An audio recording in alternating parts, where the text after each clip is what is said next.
Good evening. Good evening, all.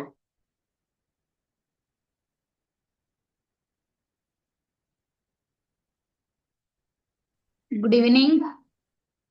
Yes, voice ഒക്കെ audible അല്ലേ?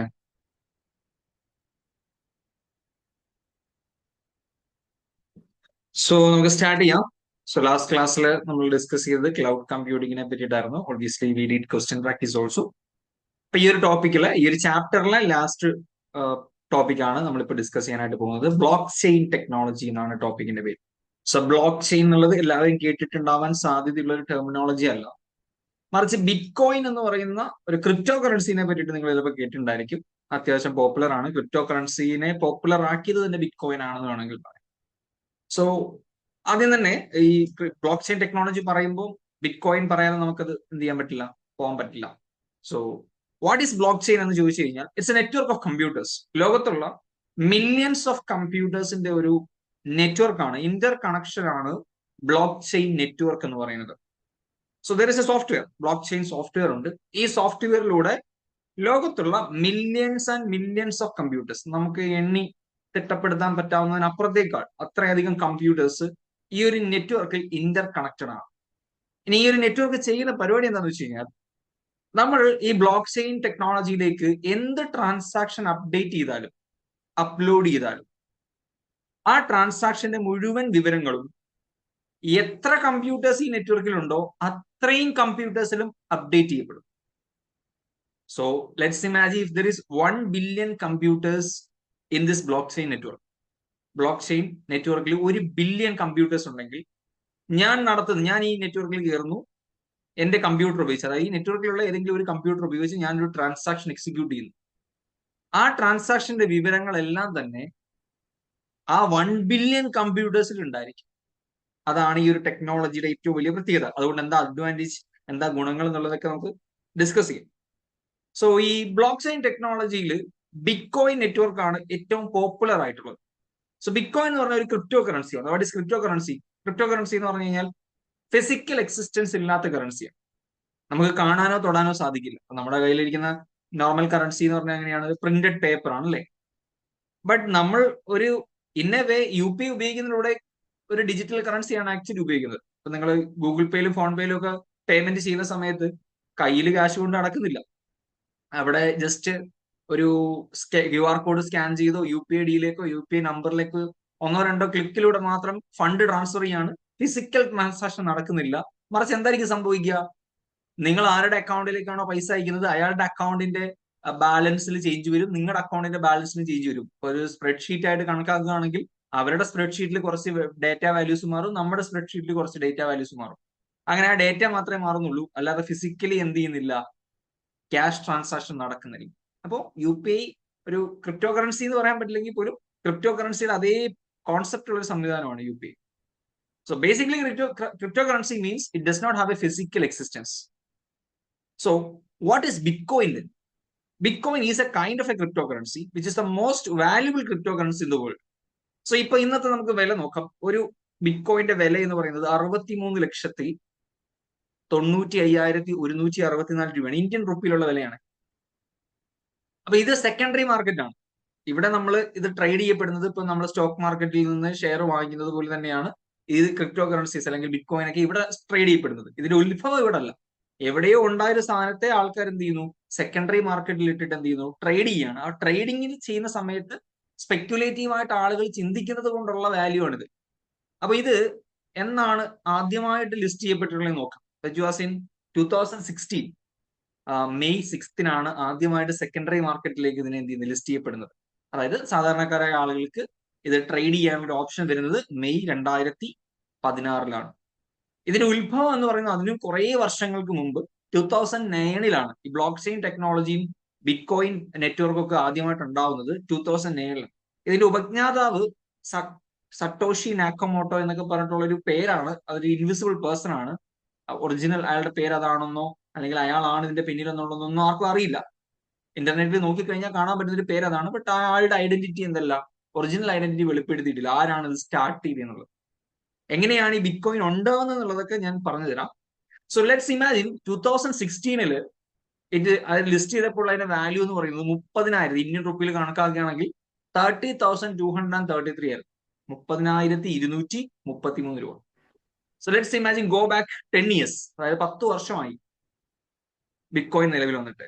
So അന്ന് നിങ്ങളൊരു 1,00,000 rupees, 1,00,000 രൂപ 2016 ബിറ്റ് കോയിൻ വാങ്ങിച്ചിരുന്നെങ്കിൽ, ഇൻവെസ്റ്റ് ചെയ്തിരുന്നെങ്കിൽ, വാട്ട് വുഡ് ഹാപ്പൻ?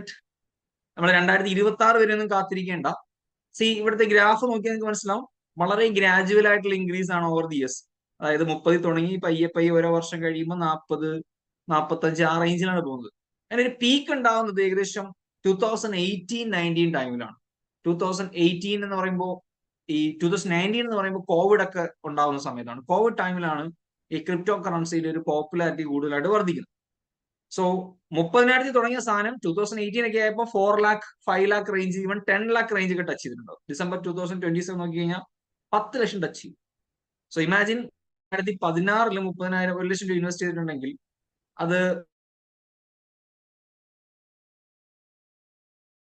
ലക്ഷം രൂപയ്ക്ക് നിങ്ങൾക്ക് ഒരു 3-3.5 ബിറ്റ് കോയിൻ കിട്ടും. ഒരു 30 ലക്ഷമായിട്ട് മാറിയത് 30 lakhs, 30,000 വിൽ ബിക്കം 30 lakhs. അങ്ങനെ ഒരു റിട്ടേൺ ഓൺ ഇൻവെസ്റ്റ്മെന്റ് കിട്ടുന്ന ഒരു ഇൻവെസ്റ്റ്മെന്റ് പരിപാടി ലോകത്ത് വേറെ എങ്ങും ഇല്ല. ബട്ട് നമുക്ക് അറിയില്ലല്ലോ എന്തുകൊണ്ടാണ് ഇതിലേക്ക് ഇൻവെസ്റ്റ് ചെയ്യുന്നതിനുള്ള റിസ്ക് എലമെന്റ്സ് എന്താണ്. ഇതിന് റെഗുലേറ്ററി അതോറിറ്റി ഒന്നുമില്ല. നമ്മുടെ നാട്ടിൽ നോർമൽ ആയിട്ടുള്ള ട്രാൻസാക്ഷൻസ്, ബാങ്കിങ് ട്രാൻസാക്ഷൻ നടക്കുന്നത് എങ്ങനെയാ? ഒരു ബാങ്കും വേറെ ബാങ്കും തമ്മിൽ ട്രാൻസാക്ഷൻ നടക്കുമ്പോൾ കൃത്യമായിട്ട് ആ രണ്ട് ബാങ്കുകൾക്കും അതിന്റെ ഡേറ്റാസ് കാര്യങ്ങളുണ്ടാവും. പക്ഷെ അതിന്റെ ഇടയ്ക്ക് ഒരു റെഗുലേറ്ററി അതോറിറ്റി ഉണ്ട്, ക്ലിയറിംഗ് ഹൗസ് എന്ന് വിളിക്കും, വിച്ച് ഇസ് RBI കൺട്രോൾ ചെയ്യുന്ന ഒരു സംവിധാനമാണ്. സോ RBI എന്ന് പറയുന്നതാണ് ഇവിടുത്തെ റെഗുലേറ്ററി അതോറിറ്റി. നമുക്ക് എന്തെങ്കിലും അക്കൗണ്ട് റിലേറ്റഡ് ആയിട്ട് പ്രശ്നങ്ങൾ ഉണ്ടായാലോ, സാമ്പത്തികമായിട്ട് ബുദ്ധിമുട്ടുണ്ടായാലോ, നമ്മുടെ അക്കൗണ്ടിൽ എന്തെങ്കിലും ഫ്രോഡ് നടന്നാലോ, അവിടെ കൃത്യമായിട്ട് ഒരു സെൻട്രലൈസ്ഡ് അതോറിറ്റി ഉണ്ട് നമുക്ക് സമീപിക്കാനും പരാതിപ്പെടാനും. ഈ ബ്ലോക്ക് ചെയിൻ നെറ്റ്വർക്കിന്റെ പ്രത്യേകത എന്ന് പറഞ്ഞു കഴിഞ്ഞാൽ ഇത് ഡീസെൻട്രലൈസ്ഡ് ആണ്. ഇതിലെന്തില്ല, അങ്ങനെ ഒരു സെൻട്രലൈസ്ഡ് ഫിഗർ ഇല്ല, ഒരു സെൻട്രലൈസ്ഡ് അതോറിറ്റി ഇല്ല. ആ ഒരു റിസ്ക് എലമെന്റ് ആണ് ഇതിനകത്തുള്ളത്. ഇനി 2019 നമ്മൾ സെല്ല് ചെയ്തില്ല എന്ന് വിചാരിക്കുക. ഇതിന്റെ പീക്ക് വരുന്നത് എവിടെയാണെന്ന് നോക്കിക്കഴിഞ്ഞാൽ ആ ഒരു 2021 കോവിഡ് ഒക്കെ ഏകദേശം എല്ലാ രാജ്യങ്ങളിലേക്കും വ്യാപിച്ച് ഇതിന്റെ ഒരു ഡിക്ലൈൻസ് ടൈം ഒക്കെ ഒരു സമയത്ത് പീക്ക് ചെയ്യുന്നുണ്ട്. ബട്ട് ഇതിന്റെ അൾട്ടിമേറ്റ് പീക്ക് വരുന്നത് കഴിഞ്ഞ വർഷമാണ്. Which means Donald Trump American president ആയി എന്ന് പറഞ്ഞിട്ട് അദ്ദേഹത്തിന്റെ രണ്ടാമത്തെ ടെന്യൂറാണ്. ഫസ്റ്റ് ടെന്യൂറിലാണ് ഇത് ആദ്യം ഒന്ന് പൊങ്ങിയത്. പിന്നീട് അദ്ദേഹത്തിന് അധികാരം നഷ്ടപ്പെട്ടു. ജോ ബൈഡൻ ആയിരുന്നു പ്രസിഡന്റ്. അപ്പൊ അയാൾ ഈ പറഞ്ഞ ക്രിപ്റ്റോ കറൻസിക്ക് ഒന്നും വലിയ സപ്പോർട്ട് ചെയ്യുന്ന ആളൊന്നും ആയിരുന്നില്ല. ബട്ട് ഈ ഡൊണാൾഡ് ട്രംപ് അടുത്ത പ്രസിഡന്റ് ആകും എന്ന് പറയുന്ന ഒരു റൂമർ വരുന്ന സമയത്ത് 2024-25 ടൈമിൽ നോക്കിക്കഴിഞ്ഞാൽ ഇറ്റ് ടച്ച് 1 CR. അദ്ദേഹത്തിന്റെ വിന്നിംഗ് പ്രോബബിലിറ്റി ഹൈ ആണ്. അതായത് അമേരിക്കയിലെ പ്രസിഡൻഷ്യൽ ഇലക്ഷൻ ആണ്. നമ്മുടെ നാട്ടിൽ കൊണ്ട് ഒരു ദിവസം ഫുൾ ഇരുന്നിട്ട് രാവിലെ തൊട്ട് വൈകുന്നേരം ആകുമ്പോൾ എണ്ണി തീർന്ന് ആരാണ് പ്രൈം മിനിസ്റ്റർ, ആരാണ് ചീഫ് മിനിസ്റ്റർ എന്ന് നിശ്ചയിക്കുന്ന സംവിധാനമല്ല അവിടെ ഓരോ സ്റ്റേറ്റ് വൈസ് ആണ് എണ്ണുന്നത്. പ്രസിഡൻഷ്യൽ ഇലക്ഷൻ ആണ്. അപ്പോ ആ സ്റ്റേറ്റ് വൈസ് എണ്ണുന്ന സമയത്ത് കൃത്യമായിട്ട് അവസാന ഘട്ടമായാലേ കറക്റ്റ് ഉറപ്പിക്കാൻ പറ്റത്തുള്ളൂ ഇന്ന ആളായിരിക്കും പ്രസിഡന്റ് എന്നുള്ളത്. കാരണം ഓരോ സ്റ്റേറ്റിനും ഡിഫറെന്റ് നമ്പർ ഓഫ് റെപ്രസെന്റേറ്റീവ്സിന്റെ പെർസെന്റേജ് ആണ് കിട്ടുന്നത്. അപ്പൊ അങ്ങനെ ഈ സമയത്ത് ഈവൻ ലാസ്റ്റ് മൊമെന്റ് ഒക്കെ ആയപ്പോൾ മനസ്സിലായി ട്രംപ് തന്നെ ആയിരിക്കും മോസ്റ്റ് പ്രോബബ്ലി പ്രസിഡന്റ് ആവുക എന്നുള്ളത്. ബട്ട് അതിന് കുറച്ച് നാൾ മുന്നേ നിങ്ങൾ ഇൻവെസ്റ്റ് ചെയ്തിരുന്നെങ്കിൽ പോലും, അതായത് ആ ഒരു 2024 ബിഗിനിങ്ങിൽ ഇൻവെസ്റ്റ് ചെയ്തിരുന്നെങ്കിൽ പോലും, യു ക്യാൻ സീ ഹിയർ 50 ലാഖിലാണ് കിടന്നത്. 2024 മാർച്ചിൽ 50 ലാഖിൽ കിടന്ന സാധനം ട്രംപ് സെപ്റ്റംബർ ആയപ്പോഴത്തേക്ക് എത്രയാക്കി? 1 CR എന്ന് പറയുന്ന റേഞ്ച് ടച്ച് ചെയ്തു. അതായത് ഡബിൾ. അപ്പൊ നിങ്ങൾ 10,000 രൂപ ഇൻവെസ്റ്റ് ചെയ്യണമെങ്കിൽ you could have got 20,000. 1 lakh invest ചെയ്തില്ലെങ്കിൽ 2 lakh കിട്ടിയാണ്. അപ്പൊ എത്രയായിരുന്നു നിങ്ങൾ ഇൻവെസ്റ്റ് ചെയ്യുന്നതിന്റെ നേരെ ഇരട്ടി. സാധാരണ നമ്മൾ സ്കാമുകളിലും ഫ്രോഡുകളിലും ഒക്കെ കേൾക്കുന്ന പരിപാടിയാണ് പണം ഇരട്ടിയാക്കി തരാന്നുള്ളത്. ഇത് ചൂടാവാപ്പൻ. ഇപ്പോൾ നോക്കിക്കഴിഞ്ഞാൽ after that peak it actually went down. അപ്പൊ നോക്കിക്കഴിഞ്ഞാൽ ഡൗൺ ആണ്, 63 ലാഖിലാണ് കിടക്കുന്നത്. So there is A potential that it can again go. എന്തെങ്കിലും ഒരു ന്യൂസ് കിട്ടിയാൽ മതി. ഇതെല്ലാം സ്പെക്യുലേഷൻ ആണ്. അതായത് കാണാൻ പറ്റാത്ത, ഫിസിക്കൽ പ്രസൻസ് ഇല്ലാത്ത, ഒരു പ്രോപ്പർ സെൻട്രലൈസ്ഡ് അതോറിറ്റിയുടെ ബാക്കിംഗ് ഇല്ലാത്ത ഒരു ഡിജിറ്റൽ കറൻസി. ആ ഡിജിറ്റൽ കറൻസിക്ക് വേണ്ടിയിട്ട് 63 ലക്ഷം വരെ കൊടുക്കാൻ ഇന്ന് ആളുകൾ തയ്യാറാണ് എന്നാണ് ഈ വില സൂചിപ്പിക്കുന്നത്. That is A speculation. ആ സ്പെക്യുലേഷൻ എന്തെങ്കിലും വാലിഡിറ്റി ഉണ്ടോ? നിങ്ങൾ ഈ ഒരു ബിറ്റ് കോയിൻ കൊണ്ടുവന്നിട്ട് ഒരു കടയിൽ കൊടുത്തിട്ട് ഒരു ബിരിയാണി മേടിക്കാൻ പറഞ്ഞു കഴിഞ്ഞാൽ ചിലപ്പോൾ അയാൾ എടുക്കൂല.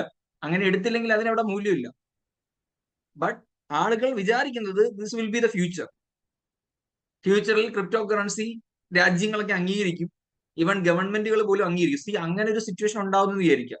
ലെറ്റ്സ് ഇമാജിൻ അമേരിക്ക അവർക്ക് അവരുടെ ഒഫീഷ്യൽ ട്രാൻസാക്ഷൻസിന് വേണ്ടിയിട്ടോ അല്ലെങ്കിൽ ക്രിപ്റ്റോ കറൻസി ഉപയോഗിച്ച് ട്രാൻസാക്ഷൻ നടത്തുന്ന കമ്പനികൾക്ക് ടാക്സ് ഇളവ് വല്ലതും കൊടുക്കുന്നു എന്ന് പറഞ്ഞിട്ടൊരു നിയമം ഉണ്ടാക്കി വിചാരിക്കാം. ഈ 63 കിടക്കുന്നത് നേരെ ചിലപ്പോൾ 2 CR ആവും. അതാണ് ഇൻഫർമേഷന്റെ പവർ ഇവിടെ സ്പെക്കുലേഷനെ കൂട്ടുന്നത്.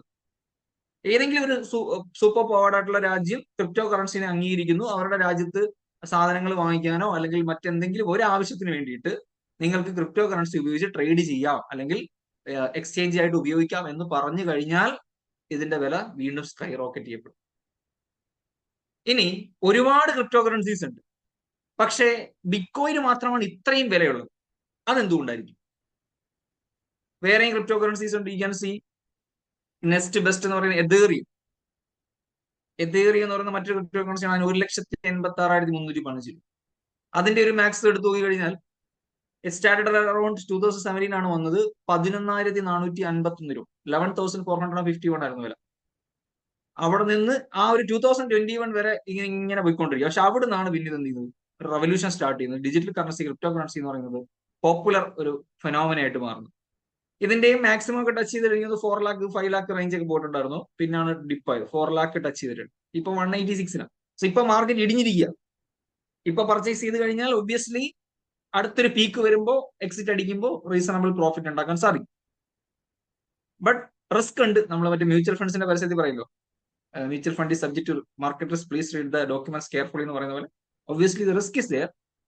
ബട്ട് ട്രസ്റ്റബിൾ ആയിട്ടുള്ള 2 കറൻസീസ് ആണ് compared to other cryptocurrencies, Ethereum അതുപോലെ തന്നെ ബിറ്റ്കോയിൻ.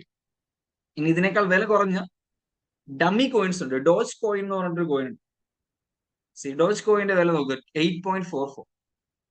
ഇത് ഡമ്മി കോയിൻസ് എന്നാണ് പറയുന്നത്. ഇതിന്റെ വില 2018 വന്നതാണ് ഇൻട്രൊഡ്യൂസ് ചെയ്യുന്നത്. 1.08 ഇനിഷ്യൽ പ്രൈസ് 1.08.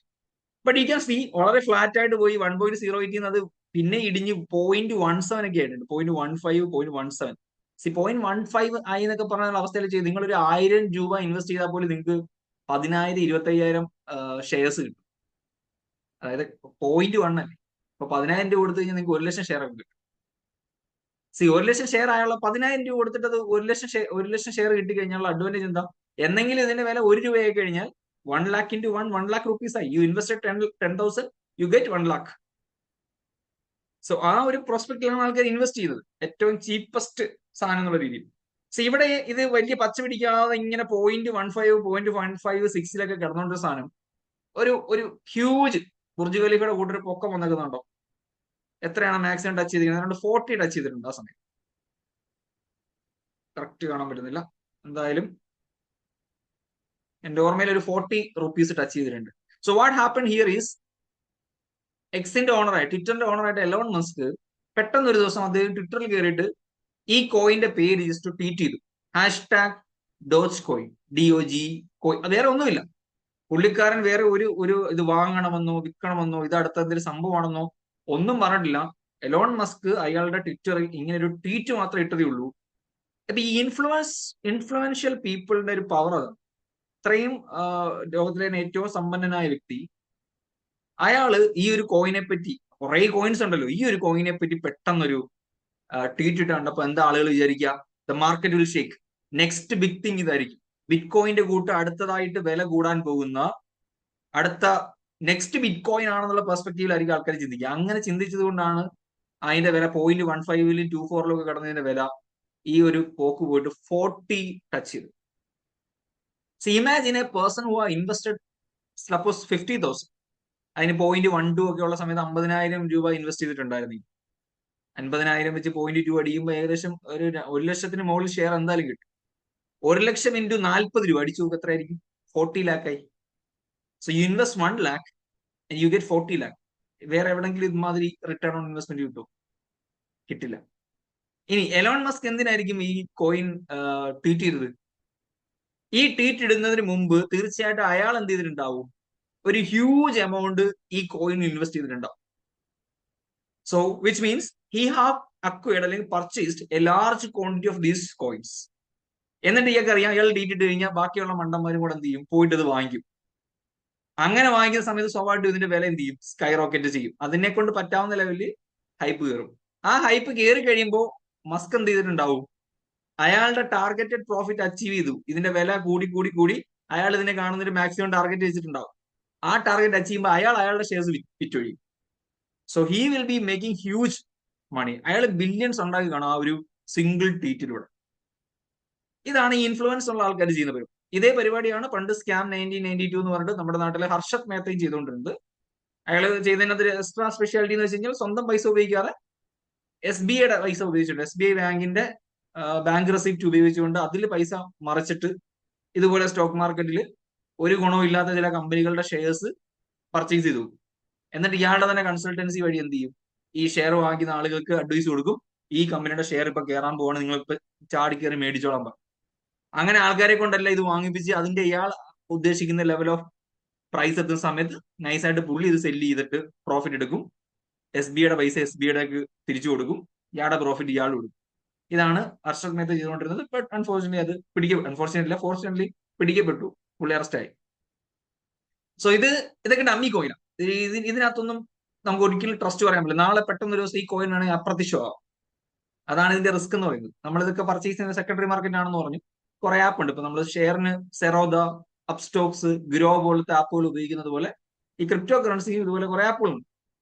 ഈ ആപ്പുകളിൽ ലിസ്റ്റ് ചെയ്തിരിക്കുന്ന ചില കോയിൻസ് ഇന്ന് നമ്മൾ പൈസ ഇട്ട് കഴിഞ്ഞിട്ട് 2 ദിവസം കഴിഞ്ഞ് കാണുമ്പോൾ ആ കറൻസി അവിടെ കാണത്തില്ല. അപ്പൊ കറൻസി പോയി കഴിഞ്ഞാൽ നമ്മൾ ആരോട് പരാതി പറയും? സ്റ്റോക്ക് മാർക്കറ്റിൽ അപ്സ്റ്റോക്സിലോ ഗ്രോയിലോ സെറോദയിലോ ആണ് പ്രശ്നം ഉണ്ടായെങ്കിൽ നമുക്ക് ആരുടെ പരാതി പറയാം? Security exchange board of India, സെബിയുടെ അടുത്ത് പോയി പരാതി പറയാം. ഇന്ത്യയിലെ ജുഡീഷ്യൽ സിസ്റ്റത്തിൽ പരാതി പറയാം. ഇതിനകത്ത് കോയിൻ കാണാനില്ലെന്ന് പറഞ്ഞിട്ട് ആരോട് പരാതി പറയാൻ പറ്റും? ആരോടും പറയാൻ പറ്റില്ല. കാരണം ഇത് ഗവൺമെന്റ് റെഗുലേറ്റഡ് അല്ല. ഗവൺമെന്റ് റെഗുലേറ്റഡ് അല്ല എന്ന് മാത്രമല്ല, ഇത് ആരും റെഗുലേറ്റ് ചെയ്യുന്നില്ല എന്നുള്ളതാണ് ഇതിന്റെ പ്രത്യേകത. അതുകൊണ്ട് തന്നെ ചോദിക്കാനും പറയാനും ആരെങ്കിലും ഉണ്ടെന്ന് വെച്ചാൽ ഇല്ല. പിന്നെ എന്താണ് ഇതിന്റെ പ്രത്യേകത എന്ന് വെച്ചാൽ, ഞാൻ നേരത്തെ പറഞ്ഞ ഈ കമ്പ്യൂട്ടറുകൾ ഉണ്ടല്ലോ, ലോകത്തുള്ള മില്യൺസ് ഓഫ് കമ്പ്യൂട്ടേഴ്സ് ഇത് ഇന്റർ കണക്റ്റഡ് ആണെന്ന് പറഞ്ഞേ. ആ കമ്പ്യൂട്ടേഴ്സിൽ ഇത് ഡീസെൻട്രലൈസ്ഡ് ആയിട്ട് ഇരിക്കുന്നു എന്നുള്ളതാണ് ഇതിന്റെ പ്രത്യേകത. വിച്ച് മീൻസ് ഞാൻ ഇത് ഈ നെറ്റ്വർക്കിലുള്ള ഒരു കമ്പ്യൂട്ടർ ആണെന്ന് വിചാരിക്കും. എന്റെ കമ്പ്യൂട്ടർ ഏതെങ്കിലും ഒരുത്തൻ ഹാക്ക് ചെയ്തു, എന്നിട്ട് ഇതിലെ ഡേറ്റാസ് മാറ്റി, ഒരു ട്രാൻസാക്ഷന്റെ ഡേറ്റ മാറ്റി. അപ്പൊ സ്വാഭാവികമായിട്ട് ഈ നെറ്റ്വർക്കിലുള്ള കമ്പ്യൂട്ടേഴ്സിന് കൺഫ്യൂഷൻ ആവില്ലേ? ഒരു കമ്പ്യൂട്ടറിൽ തെറ്റായ ഡേറ്റ ഉണ്ട്, ബാക്കി കുറെ കമ്പ്യൂട്ടേഴ്സിൽ വേറെ ഡേറ്റ ഉണ്ട്. ഇതെങ്ങനെ മിസ്മാച്ച് അല്ലേ? സോ ഇവിടെ ഒരു അൽഗോരിതം അവർ ഉപയോഗിക്കും. കൺസെൻസസ് അൽഗോരിതം എന്നാണ് ഇതിനെ പറയുന്നത്. ആ അൽഗോരിതം വെച്ചിട്ട് 51% കൂടുതൽ കമ്പ്യൂട്ടറുകളിൽ എന്താണോ ഡേറ്റ ഉള്ളത് അതിനെയായിരിക്കും അവർ ശരിയായിട്ട് കൺസിഡർ ചെയ്യുക. മോർ ദാൻ 51% ഓഫ് ദി കമ്പ്യൂട്ടറുകളിൽ എന്തുണ്ടായിരിക്കണം? കറക്റ്റ് ഡേറ്റ ആണെങ്കിൽ ബാക്കിയുള്ള 49% കമ്പ്യൂട്ടറിലെ ഡേറ്റ ഇൻവാലിഡിറ്റി. അപ്പൊ അതുകൊണ്ടുള്ള അഡ്വാൻറ്റേജ് എന്ന് പറയുന്നത് ഇതിൽ ടാമ്പറിങ് അല്ലെങ്കിൽ ഹാക്കിംഗ് ഒന്നും കാര്യമായിട്ട് ഏൽക്കില്ല ഈ സിസ്റ്റത്തിൽ. 51% കമ്പ്യൂട്ടറിനെ ഹാക്ക് ചെയ്താൽ തിരുത്താൻ പറ്റും. പക്ഷെ ഈ 51% കമ്പ്യൂട്ടറുകളെ ഹാക്ക് ചെയ്യുക എന്ന് പറയുന്നത് വിർച്വലി ഇമ്പോസിബിൾ ആണ്. ഡോൺ സിനിമയിൽ പറയുന്ന പോലെ എന്താ, നമുൻകിൻ ഹേ മുഷ്കിലിൻ ഹേ നമുൻകിൻ ഹേ എന്ന് പറയുന്ന പോലെ വിർച്വലി പോസിബിൾ അല്ല. 51% എന്ന് പറഞ്ഞാൽ ചിലപ്പോൾ ബില്യൺസ് ഓഫ് കമ്പ്യൂട്ടേഴ്സ് ആയിരിക്കും. അത്രയും കമ്പ്യൂട്ടറൊക്കെ ഹാക്ക് ചെയ്യാൻ കഴിവുള്ള അവന് വേറെ എന്തെങ്കിലും പണി ചെയ്ത് ജീവിച്ചൂടെ? ലോകത്തുള്ള അത്രയും കമ്പ്യൂട്ടേഴ്സ് ഹാക്ക് ചെയ്യാനുള്ള കേപ്പബിലിറ്റി അവനുണ്ടെങ്കിൽ അവനെന്തിനാ ഇതിന് നിൽക്കുന്നത്? അവന് വേറെ എന്തോരം പൈസ ഉണ്ടാക്കാം വേറെ രീതിയിൽ, അത്രയും ഹാക്കിംഗ് സ്കിൽ ഉള്ളവനാണെങ്കിൽ. അപ്പൊ അത് നടക്കാൻ പോകുന്നില്ല. സോ ആ ഒരു ഡീസെൻട്രലൈസ്ഡ് നെറ്റ്വർക്ക് എന്നുള്ളതാണ് ഇതിന്റെ പ്രത്യേകത. ബിറ്റ്കോയിൻ എങ്ങനെയാണ് ഉണ്ടാവുന്നത്, അല്ലെങ്കിൽ ഈ ക്രിപ്റ്റോ കറൻസീസ് എങ്ങനെയാണ് ഉണ്ടാവുന്നത് എന്നുള്ളത് മനസ്സിലാവും. അത് മനസ്സിലാക്കുമ്പോൾ കുറച്ചുകൂടെ സിമ്പിൾ ആയിട്ട് തോന്നും. ഇതിപ്പോ സെക്കൻഡറി മാർക്കറ്റ് ആണല്ലോ, ഓൾറെഡി ഉണ്ടായ സാധനത്തെ ഈ മാർക്കറ്റിൽ കൊണ്ടുവന്നിട്ട് നമ്മളെപ്പോലുള്ള ആൾക്കാർക്ക് വാങ്ങിക്കാൻ തരും. ഇത് ഡയറക്ട്ലി എവിടുന്ന് ജനറേറ്റ് ചെയ്യും? ഈ ബ്ലോക്ക് ചെയിൻ ടെക്നോളജിയിലേക്ക് നമ്മൾ എന്ത് ട്രാൻസാക്ഷൻ അപ്ഡേറ്റ് ചെയ്താൽ, സപ്പോസ് ഒരു ബിറ്റ് കോയിന്റെ സെല്ല് തന്നെയാണെന്ന് ഇരിക്കും, അല്ലെങ്കിൽ ഇപ്പോൾ ഒരു ഡിജിറ്റൽ കറൻസി ഞാൻ ഒരാൾക്ക് സെല്ല് ചെയ്യണം. ഇപ്പം ഇതിനകത്ത് ആരാണ് നമ്മുടെ ലൈവിലുള്ള ഒരാൾ? അമലിന് ഞാൻ എന്ത് ചെയ്യുന്നു? ഒരു ക്രിപ്റ്റോ കറൻസി സെൻഡ് ചെയ്യാണെന്ന് വിചാരിക്കും. Through blockchain technology I am sending 2 bitcoins to Amal. ഈ ഒരു ട്രാൻസാക്ഷൻ സിസ്റ്റത്തിലേക്ക് കയറി കഴിഞ്ഞാൽ ഈ computer will generate a complex mathematical equation. വളരെ കോംപ്ലക്സ് ആയിട്ടുള്ള ഒരു മാത്തമാറ്റിക്കൽ ഇക്വേഷൻ എന്ന് വെച്ചാൽ നമ്മൾ സ്കൂളിൽ പഠിക്കുന്ന കണക്കൊന്നുമല്ല, മനുഷ്യന്റെ തലച്ചോറിനെ കൊണ്ട് സോൾവ് ചെയ്യാൻ പറ്റുന്ന കണക്കല്ല. കോംപ്ലക്സ് ആയിട്ടുള്ള ഒരു മാത്തമാറ്റിക്കൽ ഇക്വേഷൻ സിസ്റ്റം ജനറേറ്റ്. ഇനി ഈ നെറ്റ്വർക്കിൽ ഇഷ്ടംപോലെ കമ്പ്യൂട്ടേഴ്സ് ഉണ്ടല്ലോ. ഏത് കമ്പ്യൂട്ടർ ആണോ ഈ കോംപ്ലക്സ് ഇക്വേഷനെ സോൾവ് ചെയ്യുന്നത് സിസ്റ്റം തന്നെ ജനറേറ്റ് ചെയ്യുന്ന ഈ കോംപ്ലക്സ് ഇക്വേഷനെ സോൾവ് ചെയ്യുന്നത് ഏത് കമ്പ്യൂട്ടർ ആണോ ആ കമ്പ്യൂട്ടറിന് ഒരു സമ്മാനമായിട്ടാണ്, റിവാർഡ് ആയിട്ടാണ് ബിറ്റ് കോയിൻ ക്രെഡിറ്റ് ആവുന്നത്. ലെറ്റ്സ് അസ്യൂം അമലിന്റെ കമ്പ്യൂട്ടർ ആ ഒരു ഇക്വേഷൻ സോൾവ് ചെയ്തുവെങ്കിൽ അമലിന്റെ ഡിജിറ്റൽ വാലറ്റിൽ എന്ത് വരും? ഡിജിറ്റൽ വാലറ്റ് എന്ന് പറയാൻ പറ്റത്തില്ല, അമലിന്റെ അക്കൗണ്ടിൽ എന്ത് വരും? റിവാർഡ് ആയിട്ട് ബിറ്റ് കോയിൻ വരും. സോ ആദ്യകാലത്ത് ഈ ബ്ലോക്ക് ചെയിൻ ടെക്നോളജിയിൽ കമ്പ്യൂട്ടേഴ്സിന്റെ എണ്ണം കുറവായിരുന്നു, ട്രാൻസാക്ഷൻസും കുറവായിരുന്നു, കാരണം പോപ്പുലർ അല്ലല്ലോ. അപ്പൊ ആദ്യ സമയത്തൊക്കെ കയറി ഇതിനകത്ത് ട്രാൻസാക്ഷൻസ് അപ്ഡേറ്റ് ചെയ്തുകൊണ്ടിരുന്ന ആൾക്കാർക്ക് ഒരു ഇക്വേഷൻ സോൾവ് ചെയ്ത് കഴിഞ്ഞാൽ 56 ബിറ്റ് കോയിൻ കിട്ടുക, 56 bit coin per verification of one transaction. പിന്നെ അത് കുറഞ്ഞു കുറഞ്ഞു കുറഞ്ഞു കുറഞ്ഞു കുറഞ്ഞ് ഇപ്പം 3 എന്തോ ആണ്. അപ്പൊ ഇപ്പൊ ഒരു ട്രാൻസാക്ഷൻ വെരിഫൈ ചെയ്യുകയാണെങ്കിൽ 3 bit coins. But obviously now you know the value. 3 bit coin എന്ന് പറഞ്ഞാൽ എത്രയായി? അന്ന് 56 ചിലപ്പോൾ ഒരു വിലയും കാണില്ല. പക്ഷെ അന്ന് 56 സൂക്ഷിച്ചു വെച്ചിട്ടുള്ള ആൾക്കാരുണ്ടെങ്കിൽ, അത് സെല് ചെയ്യാതിരുന്ന ആൾക്കാരുണ്ടെങ്കിൽ തീർച്ചയായിട്ടും അവർ ഇന്ന് ബില്യണേഴ്സ് ആയിട്ടുണ്ടാവും. 56 ബിറ്റ് കോയിൻ ഉണ്ടെങ്കിൽ തന്നെ ആലോചിച്ച് നോക്കി, 56 ഇൻറ്റു 60 ലാക്ക് അടിച്ചാൽ പോലും എത്രയാ? കോടികളാണ്. ഇനി ഈ ഇക്വേഷൻ സോൾവ് ചെയ്യാന്ന് പറഞ്ഞല്ലോ, ഈ ഇക്വേഷൻ സോൾവ് ചെയ്യാന്ന് പറയുമ്പോൾ എന്താ അവിടെ ആക്ച്വലി നടക്കുന്നത്? നമ്മൾ അപ്ഡേറ്റ് ചെയ്തിരിക്കുന്ന ട്രാൻസാക്ഷൻ സത്യസന്ധമായ ട്രാൻസാക്ഷൻ ആണെന്നുള്ളത് വേരിഫൈ ചെയ്യുകയാണ്. സിസ്റ്റം വേരിഫൈ ചെയ്യുകയാണ്. ആ വേരിഫൈ ചെയ്യുന്ന ഡേറ്റ ഈ നെറ്റ്വർക്കിലുള്ള എല്ലാ കമ്പ്യൂട്ടറുകളിലും അപ്ഡേറ്റഡ് ആയിരിക്കും. അതായത് ഞാൻ അമലിന് 2 ബിറ്റ് കോയിൻ കൊടുത്തു എന്നാണെങ്കിൽ ഞാൻ അമലിന് കൊടുത്തു എന്നു അമലിന്റെ ഇപ്പോഴത്തെ ബാലൻസ് ബിറ്റ് കോയിൻ എത്രയാണെന്നും എന്റെ കയ്യിൽ ബാക്കി ബാലൻസ് എത്രയാണെന്നുള്ളത് ഈ കമ്പ്യൂട്ടറിൽ, എല്ലാ കമ്പ്യൂട്ടറിലും ഉണ്ട്. നോർമൽ നമ്മുടെ ട്രാൻസാക്ഷൻ അറിയാലോ, ബാങ്കിങ്ങിൽ ഞാനിപ്പോ അമലിന് ഫോൺ പേയിൽ നിന്ന് പൈസ അങ്ങോട്ടേക്ക് അയച്ചു കഴിഞ്ഞാൽ അത് എന്റെ ബാങ്കിനും അമലിന്റെ ബാങ്കിനും മാത്രമേ അറിയാൻ പറ്റൂ, പ്ലസ് ആർ ബി ഐക്കും അറിയാൻ പറ്റും. ഈ 3 ആൾക്കാർക്കേ അറിയാൻ പറ്റൂ. അല്ലാതെ ഞങ്ങളുടെ അക്കൗണ്ട് ബാലൻസ് എത്രയാണെന്നും ഞങ്ങൾ തമ്മിൽ എത്ര രൂപ ട്രാൻസാക്ഷൻ നടന്നു എന്നുള്ളതൊന്നും ആർക്കും അറിയാൻ പറ്റില്ല. ബിക്കോസ് അത് സെൻട്രലൈസ്ഡ് ആണ്. ബ്ലോക്ക് ചെയിനിലേക്ക് വരുമ്പോൾ നേരെ ഓപ്പോസിറ്റ്. ആരുടെ കയ്യിൽ എത്ര ഉണ്ടെന്നും എത്രയാണ് കൊടുത്തതെന്നും ബാക്കി എത്ര ഉണ്ടെന്നും ഒക്കെ ഉള്ളത് കംപ്ലീറ്റ്ലി നാട്ടുകാർക്ക് മൊത്തം അറിയാം. വിച്ച് മീൻസ് ആ നെറ്റ്വർക്കിലുള്ള എല്ലാ കമ്പ്യൂട്ടേഴ്സിനും അറിയാം. അതാണ് ഡിഫറൻസ്. സോ നമ്മൾ പറഞ്ഞു ആദ്യ കാലത്ത് 56 കൊടുക്കുമെന്ന് പറഞ്ഞു സമ്മാനമായിട്ട്. പിന്നെ ഇത് കുറച്ചു വന്നു. ഈ മറ്റുള്ള കറൻസികളെ അപേക്ഷിച്ച് ബിറ്റ് കോയിൻ ഇത്രയധികം വില വരാനുള്ള ഒരു റീസൺ ഇതിന്റെ സപ്ലൈ ലിമിറ്റ് ചെയ്തിട്ടുണ്ട്. അതായത് ഇങ്ങനെ സോൾവ് ചെയ്ത് ജനറേറ്റ് ചെയ്യാൻ പറ്റുന്ന നമ്പർ ഓഫ് റിവാർഡ് ബിറ്റ് കോയിൻസിന്റെ എണ്ണത്തിനൊരു ലിമിറ്റ് ഉണ്ട്. സോ ലിമിറ്റ് അല്ലെങ്കിൽ സപ്ലൈ കുറയുമ്പോൾ സ്വാഭാവികമായിട്ടും ഡിമാൻഡ് കൂടും. നമ്മൾ എക്കണോമിക്സിൽ പഠിക്കുന്നതല്ലേ, സപ്ലൈ കുറയുമ്പോൾ ഡിമാൻഡ് കൂടും. ആ ഒരു മെക്കാനിസം ആണ് ബിറ്റ് കോയിനെ മറ്റ് കറൻസികളിൽ നിന്നും ഇത്രയധികം പോപ്പുലർ ആക്കിയിരിക്കുന്നത്. ഇപ്പൊ ഈ ഡോജ് കോയിൻ പോലുള്ള കോയിൻസിനെയൊക്കെ സംബന്ധിച്ച് എന്താണ്, സപ്ലൈ ഭയങ്കര ഹൈ ആ, അതുകൊണ്ടാണ് ഇത്രയും ലോ വില. ഇന്ന് പോലും നമ്മൾ നോക്കിക്കഴിഞ്ഞാൽ 8 രൂപ എന്ന് പറഞ്ഞ് കിടക്കുന്നു. ഒരു പക്ഷേ ആ 8 രൂപ എന്ന് പറയുന്നതിനകത്ത് പോലും നമ്മളൊരു 10,000 റുപ്പീസോ ഇവിടെ ഒരു 1 lakh റുപ്പീസോ ഒക്കെ ഇൻവെസ്റ്റ് ചെയ്തു എന്ന് വിചാരിക്കാം. ഈ ഒരു പീക്ക് ഉണ്ട്. ഈ ട്രംപ് ജയിച്ച സമയത്ത് ആരൊക്കെ ഇൻവെസ്റ്റ് ചെയ്തു അവരൊക്കെ രക്ഷപ്പെട്ടിട്ടുണ്ടോ? ട്രംപ് ജയിക്കുന്നതിന്റെ ആ റിസൾട്ട് വരുന്നതിന്റെ തലേന്ന് ഇൻവെസ്റ്റ് ചെയ്താൽ പോലും റിസൾട്ട് വന്ന ദിവസം, പുള്ളിയാണ് പ്രസിഡന്റ് എന്ന് അറിഞ്ഞ ദിവസം നല്ല റിട്ടേൺ അവർ ഉണ്ടാക്കിയിട്ടുണ്ട്. ആ ഒരൊറ്റ റീസൺ കാരണമാണ് ഈ സ്പൈക്ക് വന്നേക്കുന്നത്. ഈ ഒരു ഇങ്ങനെ താന്നു പോയിക്കൊണ്ടിരിക്കുന്ന സാധനം പെട്ടെന്ന് അപ്പായിരിക്കുന്നത് ട്രംപിന്റെ വിക്ടറി പ്രകാരം. കാരണം പുള്ളി ഈ ക്രിപ്റ്റോ കറൻസിനെ, അപ്പൊ അയാൾ വന്നു കഴിഞ്ഞാൽ ഇതിന് അനുകൂലമായിട്ടുള്ള എന്തെങ്കിലും നടപടി എടുക്കും എന്നൊക്കെയുള്ള സ്പെക്കുലേഷനാണ്. ഒന്നും എടുത്തിട്ടില്ല, പക്ഷെ സ്പെക്കുലേഷൻ ആണ് എന്നുള്ള പെർസ്പെക്റ്റീവ് ആണ്. അപ്പം ഇതിൽ ഇൻവെസ്റ്റ് ചെയ്യണമെന്നല്ല ഞാൻ പറയുന്നത്, ബട്ട് പോസിബിലിറ്റി ഉണ്ട്. ഇപ്പൊ 8 രൂപ എന്നുള്ളത് മേ ബി നാളെ 20-30 ഒക്കെ ആവാം.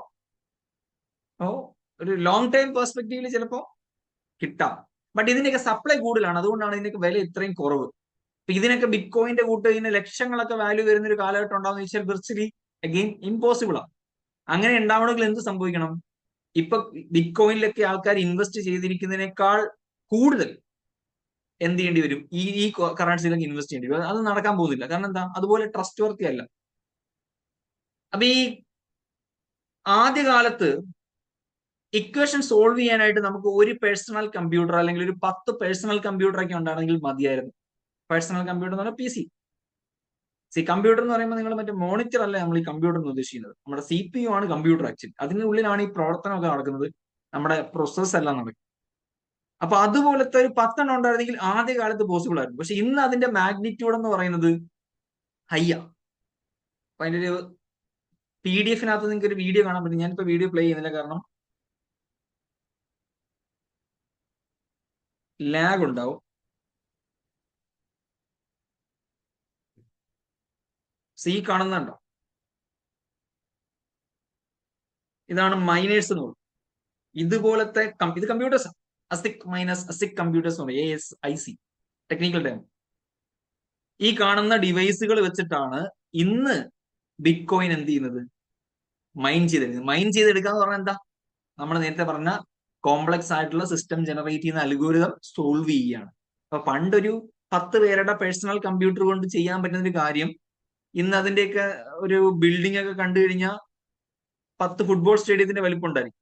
അത്രയും വലിയ വലിപ്പമുള്ള ബിൽഡിങ്ങുകളിൽ ഇതുപോലത്തെ ലക്ഷക്കണക്കിന് മൈനിങ് ഡിവൈസ് അല്ലെങ്കിൽ മൈനേഴ്സ് വെച്ചിട്ടാണ്, മെഷീൻ വെച്ചിട്ടാണ് എന്ത് ചെയ്യുന്നത്, ഈ അൽഗോരിതം സോൾവ് ചെയ്യുന്നത്. അപ്പൊ അതിന്റെ ഒരു ലെവല് മാറി. കാരണം എന്താ, ഇന്ന് അതിന് അത്രയും മൂല്യമുണ്ട്. കോർപ്പറേറ്റ് കമ്പനികളാണ് ഇന്ന് മൈൻ ചെയ്യുന്നത്. ഇന്ന് ഇൻഡിവിജ്വൽസിനൊന്നും മൈൻ ചെയ്തെടുക്കാനുള്ള കേപ്പബിലിറ്റി പറ്റൂല, നമ്മളെ കൊണ്ട് പറ്റൂലത്. പണ്ടായിരുന്നേ പറ്റുമായിരുന്നു, അതായത് 10 വർഷം മുന്നേ അതിന് പോസിബിൾ ആയിരുന്നു. ഇന്ന് അത് കൈവിട്ടു പോയി. ഇന്ന് കോർപ്പറേറ്റ് കമ്പനികൾ വലിയ ഹ്യൂജ് ഇൻവെസ്റ്റ്മെന്റ് നടത്തിയിട്ട് അവരാണ് ഇത് മൈൻ ചെയ്തെടുക്കുന്നത്. Because they see future in it. ഇതൊക്കെ ഭാവിയിൽ എക്സിസ്റ്റ് ചെയ്യില്ല എന്ന് ചോദിച്ചു കഴിഞ്ഞാൽ എൻഡ് ഓഫ് ദ ഡേ ഇതിലൊക്കെ വിശ്വസിക്കാൻ രണ്ടുപേരുണ്ടെങ്കിൽ എക്സിസ്റ്റ് ചെയ്യും. നമ്മളൊരു സാധനം കൊടുക്കുമ്പോൾ അത് വാങ്ങാൻ തയ്യാറായിട്ട് ഒരുത്തനെങ്കിലും ഉണ്ടെങ്കിൽ അതിന് വാല്യൂ ഉണ്ടെന്ന് അർത്ഥം. അപ്പൊ നിങ്ങൾ എന്ത് സാധനം കൊടുത്താലും അത് അക്സെപ്റ്റ് ചെയ്യാൻ മറ്റൊരാൾ കൂടി ഉണ്ടെങ്കിൽ അതിന് വിലയുണ്ട്. ഇപ്പൊ നമ്മൾ നോട്ട് കൊടുക്കുമ്പോൾ കടക്കാരൻ എന്തുകൊണ്ടാണ് അത് അക്സെപ്റ്റ് ചെയ്യുന്നത്? It is backed by the government of India എന്ന് പറഞ്ഞിട്ട് പേപ്പറിൽ അച്ചടിച്ചിട്ടുണ്ട്. പക്ഷെ എൻഡ് ഓഫ് ദ ഡേ നിങ്ങൾ നോക്കുകയാണെങ്കിൽ അത് പേപ്പർ മാത്രമല്ലേ.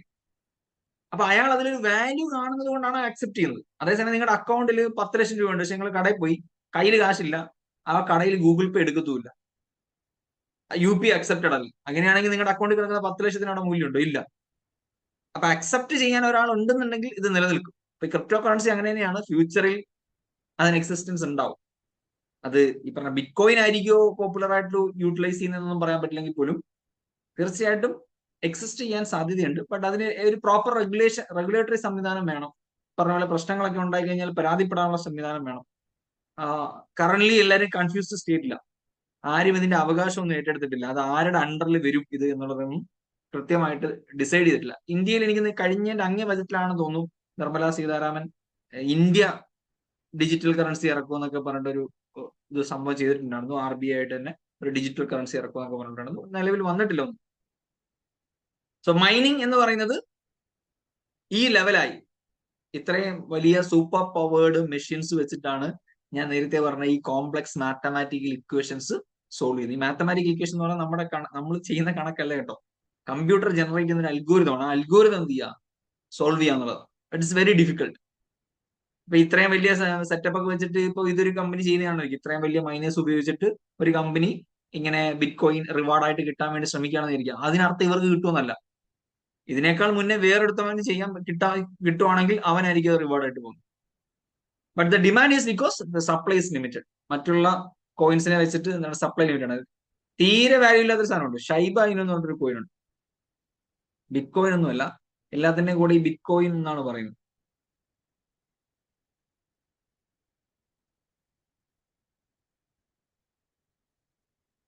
ഇതിന്റെ പ്രൈസ് ഞാൻ കാണിച്ചു തരാം. ഷൈബ ഇനുവിന്റെ പ്രൈസ് ഷിബ ഇനു എന്നാണ്. വർത്ത് 0.0004947. അതായത് നിങ്ങൾ 100 രൂപ കൊടുത്താൽ ചിലപ്പോൾ നിങ്ങൾക്ക് 10-30,000 ഷെയർ ഒക്കെ കിട്ടും. 1000 രൂപ കൊടുത്താൽ പോലും നിങ്ങൾക്ക് ചിലപ്പോൾ 25,000-50,000 ഷെയർ ഒക്കെ കിട്ടും. അതായത് ഒരു രൂപ പോലും ഇല്ല. 1 രൂപ പോലും അല്ല. 0.000 3 സീറോ ആയി കഴിഞ്ഞാൽ എന്താ വാല്യൂ? ഒട്ടും വാല്യൂ ഇല്ല സാധനത്തിന്. പക്ഷെ ഇത് ഇതിനകത്ത് ഇൻവെസ്റ്റ് ചെയ്ത ആൾക്കാരുണ്ട്. എന്റെ ഫ്രണ്ട് ഒരാൾ ഇൻവെസ്റ്റ് ചെയ്തിട്ട് 25,000 ഒക്കെ പ്രോഫിറ്റ് അടിച്ചിട്ടുണ്ട്. ടെമ്പററി, ഇത് ലോങ് ടൈം അല്ല. ഞാൻ ചെയ്തിട്ടുണ്ട്. 5 എടുത്തിട്ടുണ്ടോ? ലക്ഷം പോയി. കൊടുത്തിട്ടുണ്ടോ? 5 ലക്ഷം. 5 ലക്ഷമോ? 5 ലക്ഷം കോയിൻസ്. അത് എന്നെങ്കിലും ഇത് 1 രൂപ ആകുമെന്നുള്ള ഒരു എക്സ്പെക്ടേഷൻ ആണ് ആളുകൾക്ക്. യെസ്, എന്നെങ്കിലും 1 രൂപ. അന്ന് 1 രൂപ ആയി കഴിഞ്ഞാൽ നമ്മൾ പക്ഷെ അത് വാങ്ങിക്കുന്ന സമയത്ത് $10 ഉണ്ടായിരുന്നു. ഇപ്പം 2.81 ആയി. Okay okay okay. ഇത് ഡമ്മി കോയിൻസാ.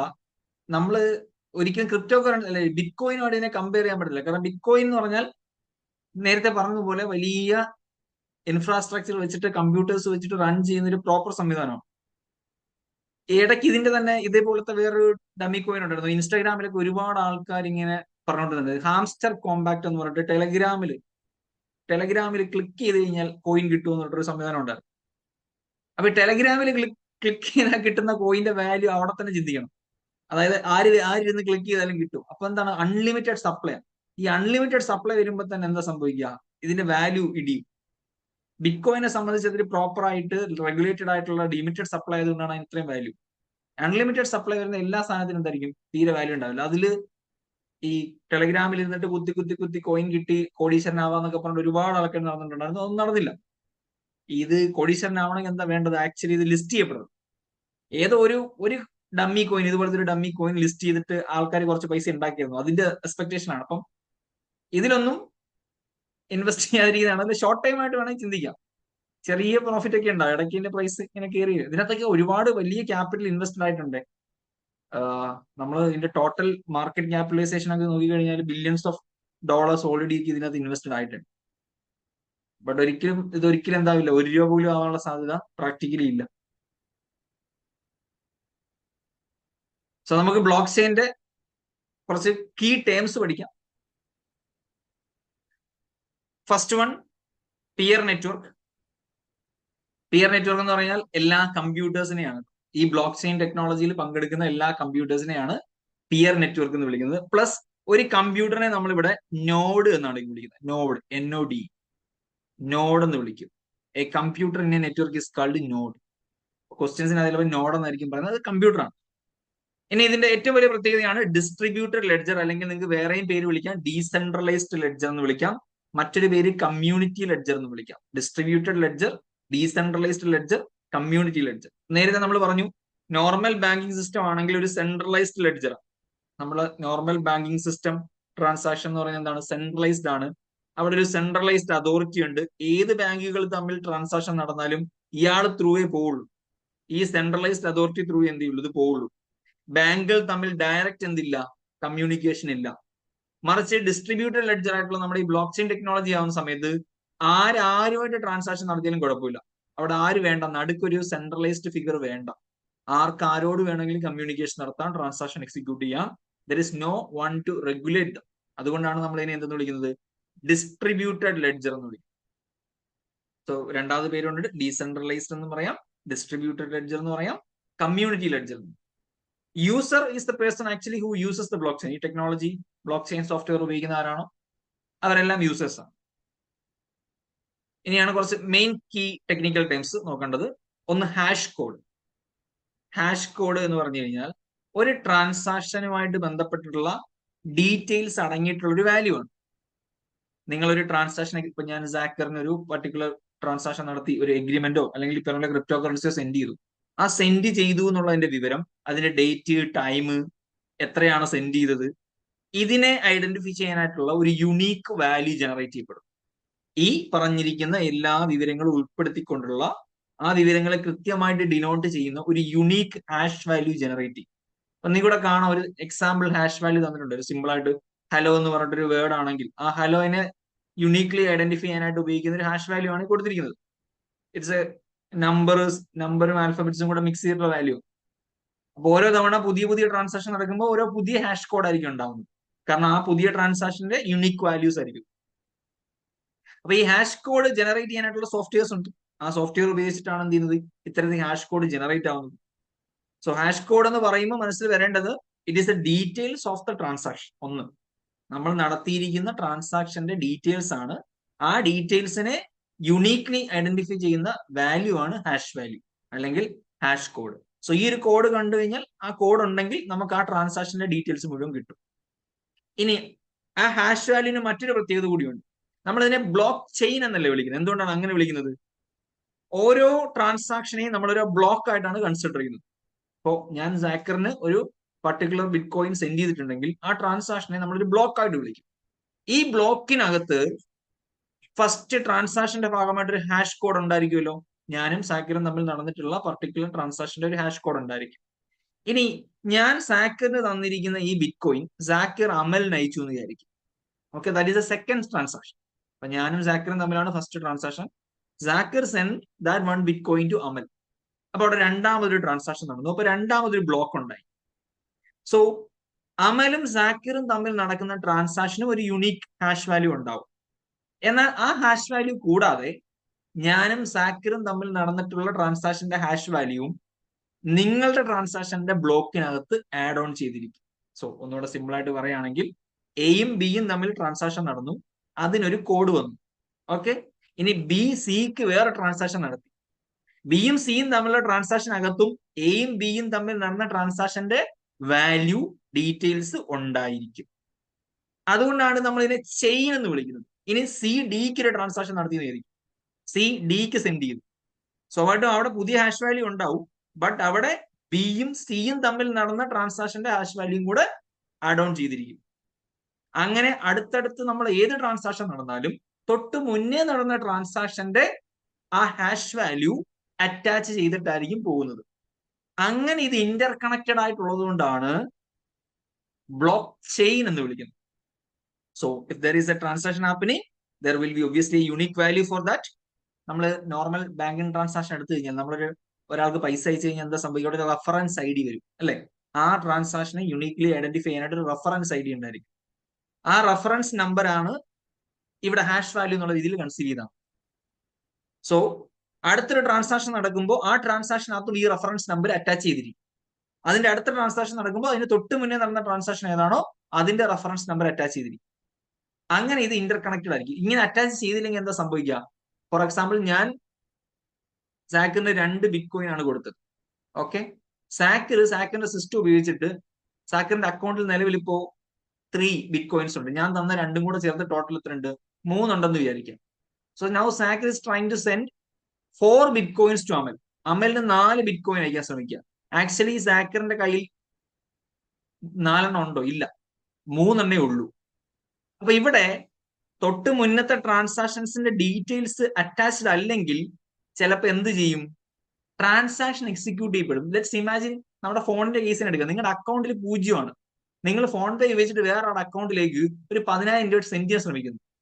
ഇവിടെ നിങ്ങളുടെ കമ്പ്യൂട്ടർ സിസ്റ്റത്തിന് അറിയില്ല, അല്ലെങ്കിൽ നിങ്ങളുടെ സെൻട്രലൈസ്ഡ് ലെഡ്ജറിന് അറിയാം നിങ്ങളുടെ അക്കൗണ്ടിൽ പൈസ ഇല്ലെന്ന്. അത് 100% ഉറപ്പാണ്. അതുകൊണ്ട് ഒരിക്കലും സെൻഡ് ആവൂല, സഫീഷ്യന്റ് ബാലൻസ് ഇല്ല എന്ന് കാണിക്കും. പക്ഷെ ഈ നെറ്റ്വർക്കിൽ അങ്ങനല്ല. ഇവിടെ സെൻട്രലൈസ്ഡ് സിസ്റ്റം ഇല്ലാത്തത് കൊണ്ട് നിങ്ങളുടെ അക്കൗണ്ടിൽ പൈസ ഉണ്ടോ അല്ലെങ്കിൽ സാധനം ഉണ്ടോ എന്നുള്ളത് തെളിയിക്കുന്നത് തൊട്ട് മുന്നേ നടന്ന ട്രാൻസാക്ഷന്റെ ഡേറ്റയാണ്. ആ ട്രാൻസാക്ഷന്റെ ഡേറ്റ പ്രകാരം നമുക്കറിയാം ഇവിടെ 3 ഉള്ളൂ. സോ 3 ഉള്ള ഒരാൾ എങ്ങനെയാണ് 4 സെൻഡ് ചെയ്യാൻ ശ്രമിക്കുക? അപ്പൊ അത് എക്സിക്യൂട്ട് ചെയ്യപ്പെടില്ല. ആ ഒരു ഡ്യൂപ്ലിക്കേഷനോ അല്ലെങ്കിൽ റിപ്പീറ്റ് സാധനമോ നടക്കാതിരിക്കാൻ കൂടിയിട്ടാണ് ഈ ഒരു ഹാഷ് വാല്യൂനെ നമ്മൾ യൂട്ടിലൈസ് ചെയ്യുന്നത്. അപ്പൊ ഇവിടെ എല്ലാ കമ്പ്യൂട്ടേഴ്സിനകത്തും സാക്കിറിന്റെ കയ്യിലെ ബാലൻസ് എത്രയാണെന്നുണ്ടാവും, അമലിന്റെ ബാലൻസ് എത്രയാണെന്നുണ്ടാവും, എന്റെ കയ്യിലെ ബാലൻസ് എത്രയാണെന്നുള്ളത് എല്ലാ കമ്പ്യൂട്ടറിലും ഉണ്ടായിരിക്കും. അപ്പൊ ആരെങ്കിലും ആ കമ്പ്യൂട്ടറിലുള്ള ഡേറ്റയ്ക്ക് വിപരീതമായിട്ട് ഒരു ട്രാൻസാക്ഷൻ എക്സിക്യൂട്ട് ചെയ്യാൻ ശ്രമിക്കുകയാണെങ്കിൽ അതെന്താവും? ഫ്ലോപ്പ് ആവും, ഫെയിലിയർ ആവും. അത് എന്ത് ചെയ്യില്ല, റൺ ചെയ്യാൻ സാധിക്കില്ല. Because every computer have the copy of the data. ഇനി അതിനെ മറികടക്കണമെങ്കിൽ ഞാൻ പറഞ്ഞ പോലെ 51% കമ്പ്യൂട്ടറിനെ ഒരുത്താൻ ഹാക്ക് ചെയ്യണം. 51% കമ്പ്യൂട്ടറിൽ ഒരുത്തൻ ഡേറ്റ ഓൾട്ടർ ചെയ്യുവാണെങ്കിൽ ഒരു ഫേക്ക് ട്രാൻസാക്ഷൻ എക്സിക്യൂട്ട് ചെയ്യാൻ, which is impossible. Hope that is clear.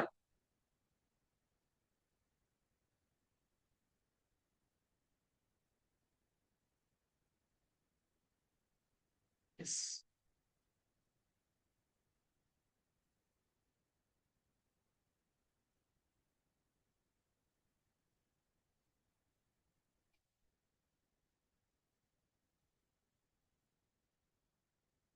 Clear ചെയ്യാൻ പറ്റുന്നത്.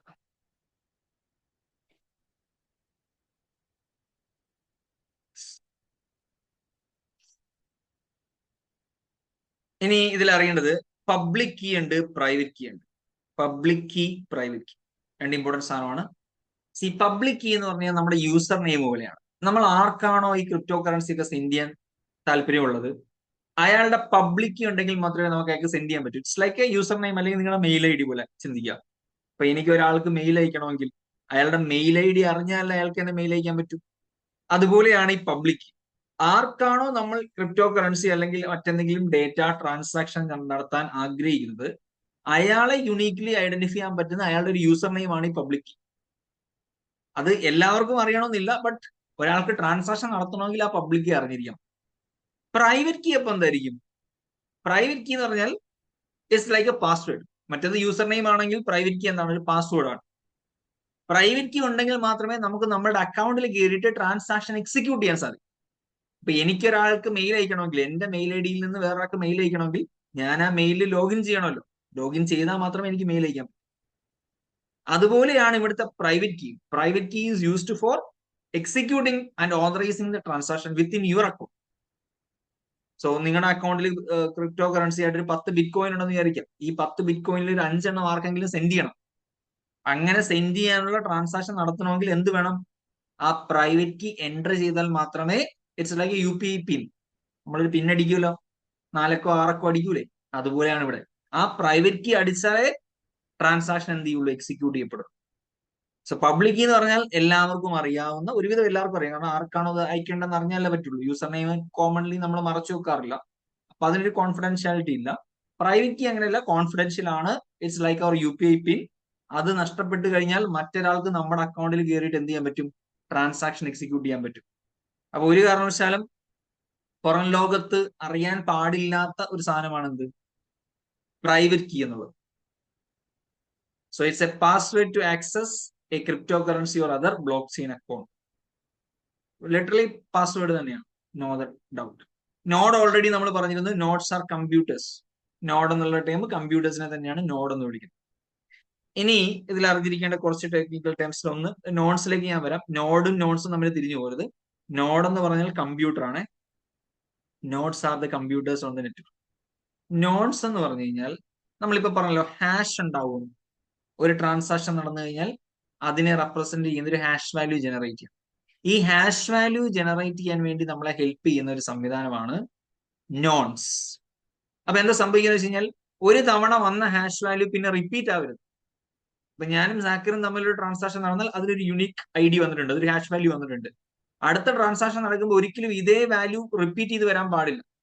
അപ്പൊ അങ്ങനെ റിപ്പീറ്റ് ചെയ്ത് വരുന്നില്ല എന്ന് ഉറപ്പുവരുത്തി ഒരു proper unique hash value output ആയിട്ട് ജനറേറ്റ് ചെയ്യാൻ നമ്മളെ ഹെൽപ്പ് ചെയ്യുന്ന ടെക്നോളജിയാണ് നോൺസ് എന്ന് പറയുന്നത്. സോ ഇറ്റ് വിൽ ട്രൈ, ഓരോ പുതിയ പുതിയ വാല്യൂസ് ഇങ്ങനെ ട്രൈ ചെയ്യുന്നുണ്ട്. ഇപ്പം ഇവിടെ നിങ്ങൾക്ക് എക്സാമ്പിൾ കാണാം. ആദ്യം ഒരു ഹാഷ് ട്രൈ ചെയ്തു, അത് ഓൾറെഡി എന്താണ് എടുത്തിട്ടുണ്ട്, ഓൾറെഡി ഒരു ട്രാൻസാക്ഷൻ അത് വന്നിട്ടുണ്ട്. സോ എന്ത് ചെയ്യും? അത് വാലിഡ് അല്ല എന്ന് കാണിക്കും. അടുത്തത് ട്രൈ ചെയ്യും, അതും കിട്ടുന്നില്ലായിരിക്കും ചിലപ്പോൾ. ലാസ്റ്റ് പുതിയൊരു വ്യത്യസ്തമായ യുണീക്ക് ആയിട്ടുള്ള ഹാഷ് വാല്യൂ നമുക്ക് സെലക്ട് ചെയ്ത് തരും. അപ്പൊ അങ്ങനെ സെലക്ട് ചെയ്ത് തരിക എന്നുള്ളതാണ് ഈ നോൺസ് ടെക്നോളജി കൊണ്ട് ഉദ്ദേശിക്കുന്നത്. സോ മൈനർ എന്ത് ചെയ്യും? കമ്പ്യൂട്ടർ സിസ്റ്റമിൽ റിപ്പീറ്റഡ്ലി ട്രൈ, ഒരു പുതിയ പുതിയ ഹാഷ് വാല്യൂ ജനറേറ്റ് ചെയ്യാൻ വേണ്ടി ട്രൈ ചെയ്തുകൊണ്ടിരിക്കും. ഈ ഹാഷ് വാല്യൂ എന്നുള്ള വാക്ക് ആക്ച്വലി നമുക്ക് വേറെയും പല അടുത്ത് ഉപയോഗിക്കാറുണ്ട്. ഇപ്പൊ നമുക്കൊരു വീഡിയോ അല്ലെങ്കിൽ ഒരു ഡേറ്റ ഉണ്ടെങ്കിൽ ആ ഡേറ്റയ്ക്ക് ഒരു ഹാഷ് വാല്യൂ ഉണ്ടാവും. ഈ കേസുകളിലൊക്കെ എന്തെങ്കിലുമൊക്കെ വീഡിയോ എവിഡൻസ് ആയിട്ടൊക്കെ കൊടുക്കുന്ന സമയത്ത് കോടതി ചെക്ക് ചെയ്യുന്ന പ്രധാനപ്പെട്ട കാര്യമാണ് ഈ ഹാഷ് വാല്യൂ മാറിയെന്നുള്ളത്. ദിലീപിന്റെ ആക്ട്രസിന്റെ അസോൾട്ട് കേസിലൊക്കെ കോടതി പരാമർശിച്ചിട്ടുണ്ട്, ഹാഷ് വാല്യൂ ചേഞ്ച് ആയിട്ടുണ്ട്. എന്ന് വെച്ചാൽ അത് ഫസ്റ്റ് റെക്കോർഡ് ചെയ്യുമ്പോൾ അതിനൊരു യുണീക്ക് വാല്യൂ ഉണ്ട്. അതിനകത്ത് നമ്മൾ എന്തെങ്കിലും എഡിറ്റോ ചേഞ്ചോ കട്ടോ ഒക്കെ വരുത്തി കഴിഞ്ഞാൽ ആ ഹാഷ് വാല്യൂ മാറും. സിസ്റ്റം ഓട്ടോമാറ്റിക്കലി അതിന്റെ ഹാഷ് വാല്യൂ മാറും. കാരണം എന്താ? അത് പുതിയൊരു ട്രാൻസാക്ഷനാണ്, പുതിയൊരു എക്സിക്യൂഷൻ. അപ്പൊ പുതിയ എക്സിക്യൂഷൻ ആകുമ്പോൾ അതിന്റെ വാല്യൂ മാറിക്കൊണ്ടിരിക്കും. അപ്പൊ നമ്മൾ ഡിജിറ്റലായിട്ട് ഇത് പരിശോധിക്കുന്ന സമയത്ത് ഒരു വീഡിയോയിൽ എന്തെങ്കിലും എഡിറ്റിങ്ങോ കാര്യങ്ങളോ വരുത്തിയിട്ടുണ്ടോ എന്നൊക്കെ മനസ്സിലാക്കാൻ വേണ്ടി ഈ ഹാഷ് വാല്യൂ നോക്കിയാൽ മതി. If there is any change in hash value, obviously there is A manipulation, tampering നടന്നിട്ടുണ്ട്, ചേഞ്ച് വരുത്തിയിട്ടുണ്ടെന്നാണ്. അപ്പോൾ യുണീക് ഹാഷ് വാല്യൂ ജനറേറ്റ് ചെയ്യാൻ നമ്മളെ സഹായിക്കുന്ന ഒരു സാധനമാണ് നോൺസ് എന്ന് പറയുന്നത്. ഇതൊരു അൽഗോരിതമാണ്.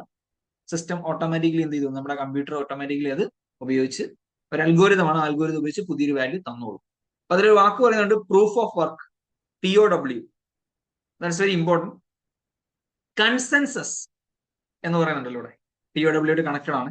കൺസെൻസസ് എന്ന് പറഞ്ഞാൽ എന്താ? പൊതുവായിട്ട് എല്ലാവരും അംഗീകരിക്കുന്ന, സമവായം എന്ന് വേണമെങ്കിൽ പറയാം. അതായത് നമ്മളിപ്പോ എല്ലാവരും കൂടെ ഒരുമിച്ചിരുന്നിട്ട് ഒരു മീറ്റിംഗ് നടത്തും. മീറ്റിംഗിൽ ഒരു വിഷയം ചർച്ചയ്ക്ക് വെക്കുന്നു.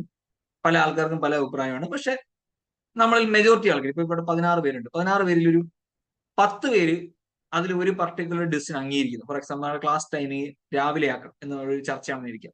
അപ്പൊ മെജോറിറ്റി ആൾക്കാരും പറയണത് രാവിലെ 10 മുതൽ 1 മണി വരെ ആക്കാം എന്ന് പറഞ്ഞിട്ട് മെജോറിറ്റി ആൾക്കാർ സമ്മതിക്കുന്ന ഒരു അവസ്ഥയാണ് കൺസെൻസസ് എന്ന് പറയുന്നത്.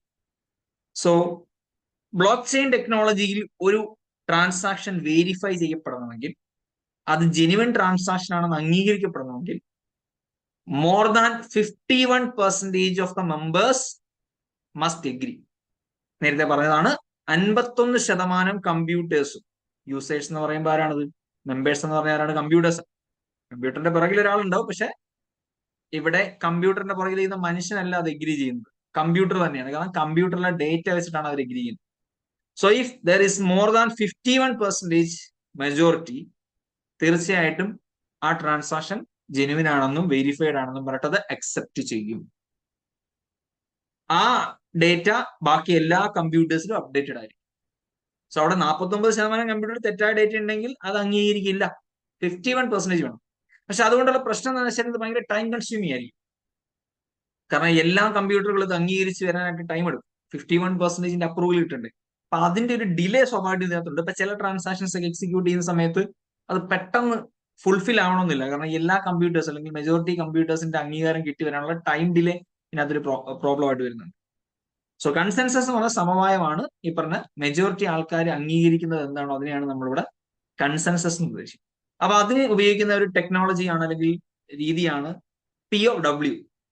നേരത്തെ പറഞ്ഞ പ്രൂഫ് ഓഫ് വർക്ക്. ഒരു സംഭവം നടന്നിട്ടുണ്ട് എന്നുള്ളതിന്റെ തെളിവ്. It's called A consensus protocol. Consensus protocol അല്ലെങ്കിൽ കൺസെൻസസ് മെക്കാനിസം എന്നാണ് അതിനെ വിളിക്കുക, അല്ലെങ്കിൽ കൺസെൻസസ് അൽഗോരിതം എന്നാണ് വിളിക്കുക. കൺസെൻസസ് എന്ന് പറഞ്ഞാൽ എന്താണ്? സമവായം, എല്ലാവരും പൊതുവായിട്ട് അംഗീകരിക്കുന്നത്. അപ്പൊ എല്ലാവരും പൊതുവായിട്ട് അംഗീകരിക്കാനുള്ള റൂളാണ് 51% കമ്പ്യൂട്ടേഴ്സും അതിനെ അക്സെപ്റ്റ് ചെയ്യുക. ആ 51 കമ്പ്യൂട്ടേഴ്സിനകത്ത് ഒരേ ഡേറ്റ ആയിരിക്കണം ഉണ്ടായിരിക്കും. ഇനി ഡിജിറ്റൽ വാലറ്റ്, ഇതിന്റെ നേരെ കുറച്ചുകൂടെ ലിമിറ്റഡ് വെർഷൻ ആണ് ഈ POS. അതിലേക്ക് വരാം. ഡിജിറ്റൽ വാലറ്റ് പെട്ടെന്ന് കേൾക്കുമ്പോൾ നമ്മൾ വിചാരിക്കും സാധാരണ ഡിജിറ്റൽ വാലറ്റ് എന്ന് പറഞ്ഞാൽ നമ്മുടെ പൈസ ഡിജിറ്റലായിട്ട് കീപ്പ് ചെയ്യുന്നതിനാണ് ഡിജിറ്റൽ വാലറ്റ് എന്ന് പറയാം. ഇവിടെ അതല്ല. ഇവിടെ ഒരിക്കലും കറൻസി കീപ്പ് ചെയ്യുന്ന വാലറ്റ് അല്ല ഡിജിറ്റൽ വാലറ്റ്. ഡിജിറ്റൽ വാലറ്റ് എന്ന് പറഞ്ഞാൽ നേരത്തെ നമ്മൾ പറഞ്ഞ പബ്ലിക് കീ, പ്രൈവറ്റ് കീ ഉണ്ടല്ലോ, ആ കീസ് സൂക്ഷിക്കുന്നതിനെയാണ് ഡിജിറ്റൽ വാലറ്റ് എന്ന് ഇവിടെ പറയുന്നത്. നിങ്ങളുടെ ക്രിപ്റ്റോ കറൻസി ട്രാൻസാക്ഷൻ എക്സിക്യൂട്ട് ചെയ്യാനായിട്ടുള്ള, അല്ലെങ്കിൽ ബ്ലോക്ക് ചെയിനിൽ മറ്റെന്തെങ്കിലും ട്രാൻസാക്ഷൻസ് എക്സിക്യൂട്ട് ചെയ്യാനായിട്ടുള്ള നിങ്ങളുടെ അക്കൗണ്ടിന്റെ പബ്ലിക് കീയും പ്രൈവറ്റ് കീയും ഡിജിറ്റലി കീപ്പ് ചെയ്യുന്നതിനെയാണ് ഡിജിറ്റൽ വാലറ്റ് എന്ന് പറയുന്നത്. നിങ്ങൾക്ക് ട്രാൻസാക്ഷൻ നടത്തണമെങ്കിൽ ഏത് കീയാണ് വേണ്ടത്? പ്രൈവറ്റ് കീ വേണം. മറ്റുള്ള ആർക്കെങ്കിലും നിങ്ങൾക്ക് എന്തെങ്കിലും സാധനം സെൻഡ് ചെയ്യണമെങ്കിൽ എന്താ വേണ്ടത്? നിങ്ങളുടെ പബ്ലിക് കീ വേണം. ഇത് രണ്ടും സുരക്ഷിതമായിട്ട് ഹോൾഡ് ചെയ്യുന്ന വാലറ്റിനെയാണ് ബ്ലോക്ക് ചെയിൻ ടെക്നോളജിയിൽ ഡിജിറ്റൽ വാലറ്റ് എന്ന് പറയും.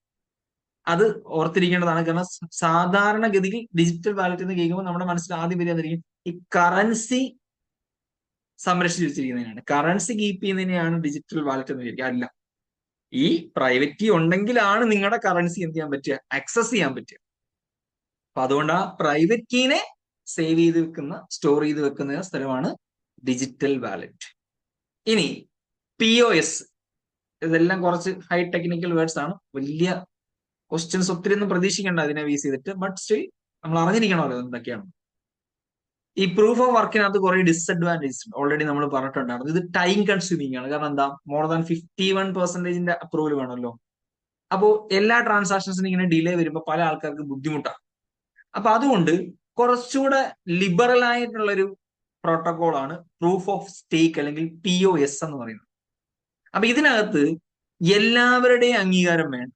ഈ 51% എന്നുള്ളത് കുറച്ചിട്ടുണ്ട്. പകരം അവര് കുറച്ച് ആൾക്കാരെ സെലക്ട് ചെയ്ത് വെച്ചിട്ടുണ്ടായിരിക്കും. കുറച്ചുകൂടെ ലിമിറ്റഡ് ആയിട്ടുള്ള കുറച്ച് സർവേഴ്സിനെ സെലക്ട് ചെയ്ത് വെച്ചിട്ടുണ്ടായിരിക്കും. ആ സർവറുകൾ ഈ ട്രാൻസാക്ഷൻ അംഗീകരിക്കുകയാണെങ്കിൽ അത് എക്സിക്യൂട്ട് ചെയ്യപ്പെടും. സോ മറ്റേതിന്റെ കൂട്ട് 51% എന്ന് പറയുമ്പോൾ മൊത്തം നെറ്റ്വർക്കിലെ 51% വേണം. ഇവിടെ എന്ത് ചെയ്യും? അത്രയും വേണ്ട, അത്രയും റെസ്ട്രിക്ഷൻസ് ഇല്ല, അത്രയും ടൈറ്റ് സെക്യൂരിറ്റി ഇല്ല. ഇപ്പൊ സെക്യൂരിറ്റി കുറയുമ്പോൾ പ്രശ്നം എന്താണെന്ന് വെച്ചാൽ ഫേക്ക് ട്രാൻസാക്ഷൻസ് ചിലപ്പോൾ ഇതിനകത്ത് കയറിപ്പോകാൻ സാധ്യതയുണ്ട്. ജെനുവിൻ അല്ലാത്ത ട്രാൻസാക്ഷൻസ് ചിലപ്പോൾ വെരിഫൈ ചെയ്യപ്പെടാൻ സാധ്യതയുണ്ട്. അങ്ങനെയുള്ള പ്രശ്നങ്ങൾ ഉണ്ടാവാനുള്ള സാധ്യതയുണ്ട്. അപ്പൊ അതിന്റെ മെയിൻ സാധനം ഈ POW എന്ന് പറയുന്ന പ്രോട്ടോകോൾ തന്നെയാണ്. മെജോറിറ്റി 51% തന്നെ വേണമെന്നുള്ളതാണ്. ബട്ട് അതിന്റെ കുറച്ചുകൂടെ ഒരു ലിബറൽ വേർഷൻ ആണ് ഈ POS. It is an alternative consensus protocol that is beginning to be used more frequently.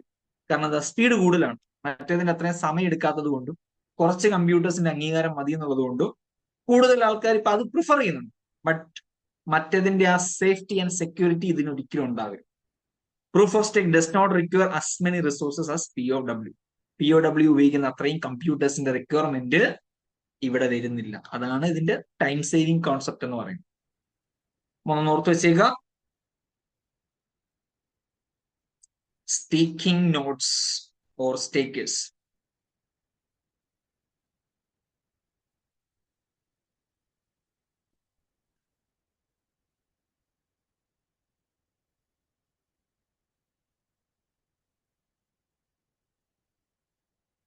ഈ പ്രൂഫ് ഓഫ് സ്റ്റേക്ക് എന്ന് പറയുന്ന പ്രോട്ടോകോൾ ഉപയോഗിച്ചിട്ട് നമ്മൾ ട്രാൻസാക്ഷൻസിനെ വെരിഫൈ ചെയ്യുന്നതിനെ അതിനാവശ്യമായിട്ടുള്ള എല്ലാ പ്രക്രിയ, അതായത് ഒരു ട്രാൻസാക്ഷൻ നടന്നു കഴിഞ്ഞാൽ ആ ട്രാൻസാക്ഷനെ കൃത്യമായിട്ട് ബ്ലോക്ക് ആക്കി അതിന്റെ ഹാഷ് വാല്യൂ ജനറേറ്റ് ചെയ്ത് അടുത്ത ട്രാൻസാക്ഷൻ നടക്കുമ്പോൾ അതിന്റെ ബ്ലോക്ക് ജനറേറ്റ് ചെയ്ത് ഈ രണ്ട് ബ്ലോക്കുകളെ തമ്മിൽ ഇന്റർകണക്ട് ചെയ്ത് കൃത്യമായിട്ട് എല്ലാം എക്സിക്യൂട്ട് ചെയ്യുന്ന കമ്പ്യൂട്ടറിനെയാണ് നമ്മൾ സ്റ്റേക്കർ എന്ന് വിളിക്കുന്നത്. അവിടെ POSൽ സ്റ്റേക്കർ അല്ലെങ്കിൽ സ്റ്റേക്കിംഗ് നോട്ട്സ് എന്ന് വിളിക്കും.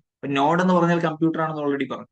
ഇവിടുത്തെ സ്റ്റേക്കിംഗ് നോട്ട്സിന്റെ പ്രത്യേകത ഈ പ്രൂഫ് ഓഫ് സ്റ്റേക്ക് എന്ന് പറയുന്ന പ്രോട്ടോകോളിന്റെ അണ്ടറിൽ നിന്നുകൊണ്ട് ആ ട്രാൻസാക്ഷനെ കൃത്യമായിട്ട് വെരിഫൈ ചെയ്യുന്ന കമ്പ്യൂട്ടർ ഏതാണോ ആ കമ്പ്യൂട്ടേഴ്സിനെയാണ് നമ്മൾ സ്റ്റേക്കർ അല്ലെങ്കിൽ സ്റ്റേക്കിംഗ് നോട്ട്സ് എന്ന് വിളിക്കുന്നത്. The term staking coin is used only in networks that use POS. ഈ POS അൽഗോരിതം ഉപയോഗിക്കുന്ന കേസിൽ മാത്രമേ നമ്മൾ എന്ത് ചെയ്യുന്നുള്ളൂ, അതിനെ സ്റ്റേക്കിംഗ് അല്ലെങ്കിൽ സ്റ്റേക്കിംഗ് നോട്ട്സ് എന്നൊക്കെ വിളിക്കുന്നുള്ളൂ.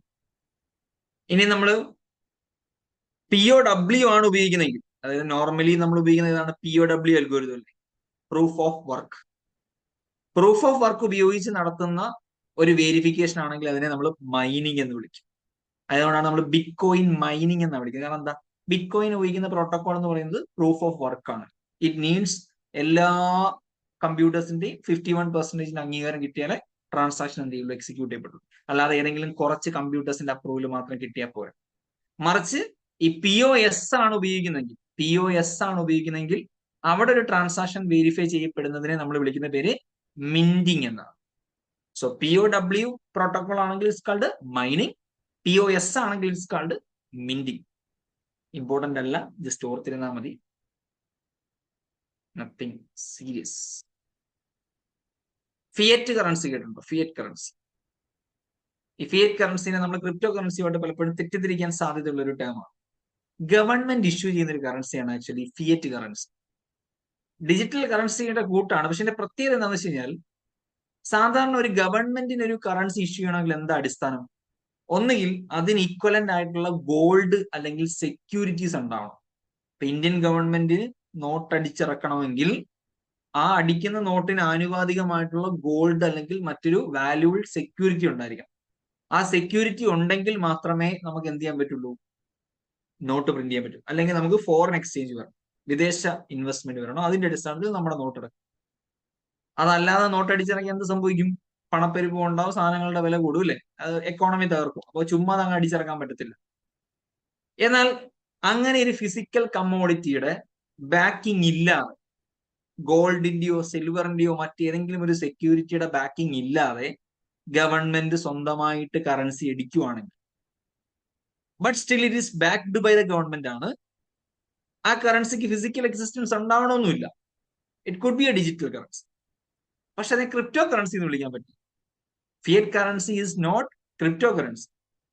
കാരണം എന്താ, അത് ഗവൺമെന്റ് ആണ് ഇഷ്യൂ ചെയ്യുന്നത്. പിന്നെ എന്തുകൊണ്ടായിരിക്കും അതിന് ഈ സെക്യൂരിറ്റി വേണ്ടാത്ത? എന്തുകൊണ്ടായിരിക്കും? പകരം എന്തായിരിക്കും അതിന്റെ ഒരു ബാക്കിംഗ് എന്ന് പറയുന്നത്? സാധാരണ ഒരു കറൻസി ഇഷ്യൂ ചെയ്യുമ്പോൾ ആ കറൻസിയുടെ ബാക്കിംഗ് എന്ന് പറഞ്ഞാൽ അതിന് ഇക്വലന്റ് ആയിട്ടുള്ള ഈ പറഞ്ഞ ഗോൾഡ് പരിപാടിയൊക്കെ വെക്കുമ്പോഴാണ്. അപ്പൊ ഗോൾഡും സിൽവറും സെക്യൂരിറ്റീസും ഒന്നും ഇല്ലാതെ ഒരു കറൻസി ഗവൺമെന്റ് ഇഷ്യൂ ചെയ്യുന്നു എന്ന് പറയുമ്പോൾ we are trusting the government. ഏത് ഗവൺമെന്റ് ആണോ ഇഷ്യൂ ചെയ്യുന്നത് ആ ഗവൺമെന്റിനെയാണ് ട്രസ്റ്റ് ചെയ്യുന്നത്. അവരുടെ സ്റ്റെബിലിറ്റിനെയും അവരുടെ പോളിസീസിനെയും അവരുടെ കൺട്രിയുടെ ഫൈനാൻഷ്യൽ സ്ട്രെങ്തിനെയും ട്രസ്റ്റ് ചെയ്തിട്ടാണ് ആ കറൻസി ഇഷ്യൂ ചെയ്യുന്നത്. കാരണം അല്ലാത്ത പക്ഷം അത് ഇഷ്യൂ ചെയ്യാൻ പറ്റത്തില്ലല്ലോ. അപ്പൊ ഈ ഫിയറ്റ് കറൻസിയിൽ ട്രാൻസാക്ഷൻ നടത്തുന്ന ആൾക്കാരുണ്ടെങ്കിൽ അവർ ട്രസ്റ്റ് ചെയ്യുന്നത് ഗവൺമെന്റിനെയാണ്. മറ്റേന്ന് പറയുമ്പോൾ യു നോ ദാറ്റ് പ്രോപ്പറായിട്ട് ഇത്ര ഗോൾഡ്, ഇത്ര പവൻ വെച്ചിട്ടാണ് അതിന് പകരമായിട്ടാണ് എന്ത് ചെയ്യുന്നത്, കാശ് അടിക്കുന്നത്. സോ അത്തരത്തിൽ ബാക്കിംഗ് ഇല്ലാതെ ചുമ്മാതെ ഗവൺമെന്റിന്റെ വിശ്വാസത്തിൽ മാത്രം എൻ്റർ ചെയ്യുന്ന അല്ലെങ്കിൽ ഇറക്കുന്ന കറൻസിനെയാണ് ഫിയറ്റ് കറൻസി എന്ന് പറയുന്നത്. അപ്പൊ നമ്മളിവിടെ ആലോചിക്കേണ്ട കാര്യം എന്ന് പറഞ്ഞാൽ, fiat currency is not equal to cryptocurrency. Fiat currency എന്താണെന്ന് വിശ്വസിക്കരുത്, ക്രിപ്റ്റോ കറൻസി അല്ല. ചിലപ്പോൾ ഓപ്ഷനകത്ത് അങ്ങനെ വരാം. Fiat currency is a type of cryptocurrency എന്ന് പറയാൻ ഇറ്റ്സ് നോട്ട്. ബിക്കോസ് ക്രിപ്റ്റോ കറൻസിക്ക് എന്ന് പറഞ്ഞാൽ ഡിജിറ്റലി ഉണ്ടാകുന്നതാണ്, അതിന് ഫിസിക്കൽ എക്സിസ്റ്റൻസ് ഇല്ല. മാത്രമല്ല അത് ഗവൺമെന്റ് ഇഷ്യൂ ചെയ്യുന്നതല്ല. Fiat currency is issued by the government, backed by the government, but it does not have any security backing. അത് മാത്രമേ ഡിഫറൻസ് ആയിട്ടുള്ളൂ. സെക്യൂരിറ്റി ബാക്കിംഗ് ഇല്ലാതെ ഗവൺമെന്റ് ഇഷ്യൂ ചെയ്യുന്ന കറൻസിയാണ് fiat currency. Okay, let's take a break. 9:28 അല്ലേ, 9:38 അല്ലെ 39 start.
Okay, let's continue.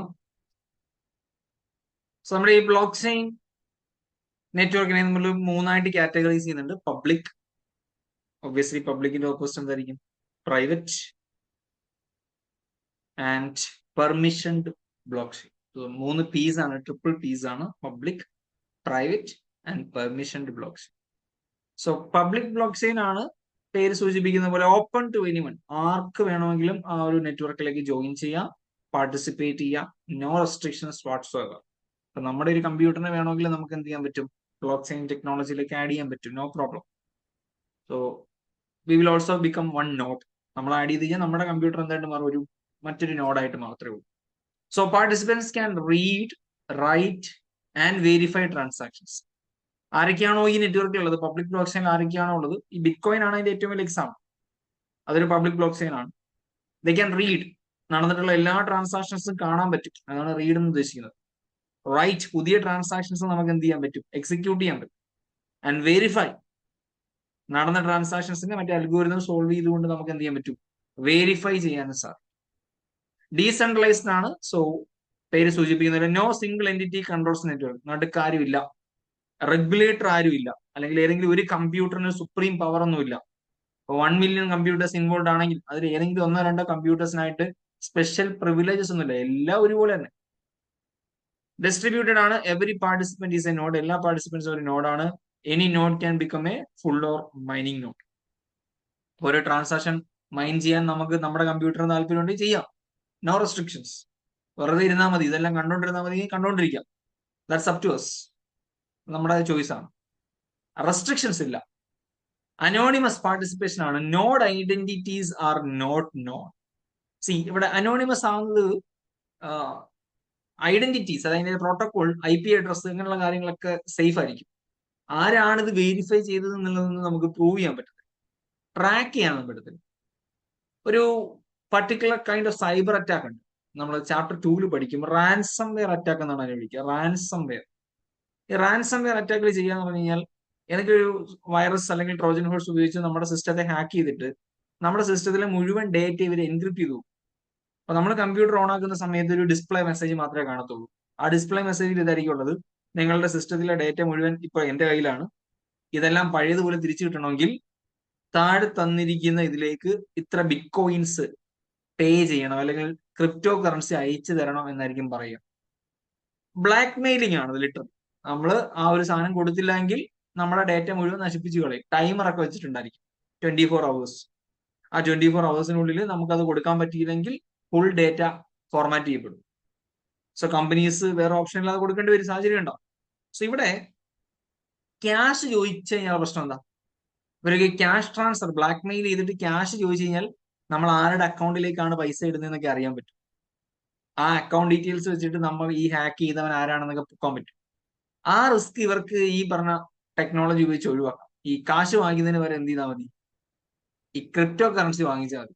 Crypto കറൻസിയുടെ പുറകിലുള്ള computer ഏതാണെന്നുള്ളത്, അതിന്റെ ഐഡന്റിറ്റി അനോണിമസ് ആണ്. അപ്പൊ അതിലേക്ക് നമുക്ക് ട്രാക്ക് ചെയ്തെത്താൻ സാധിക്കും.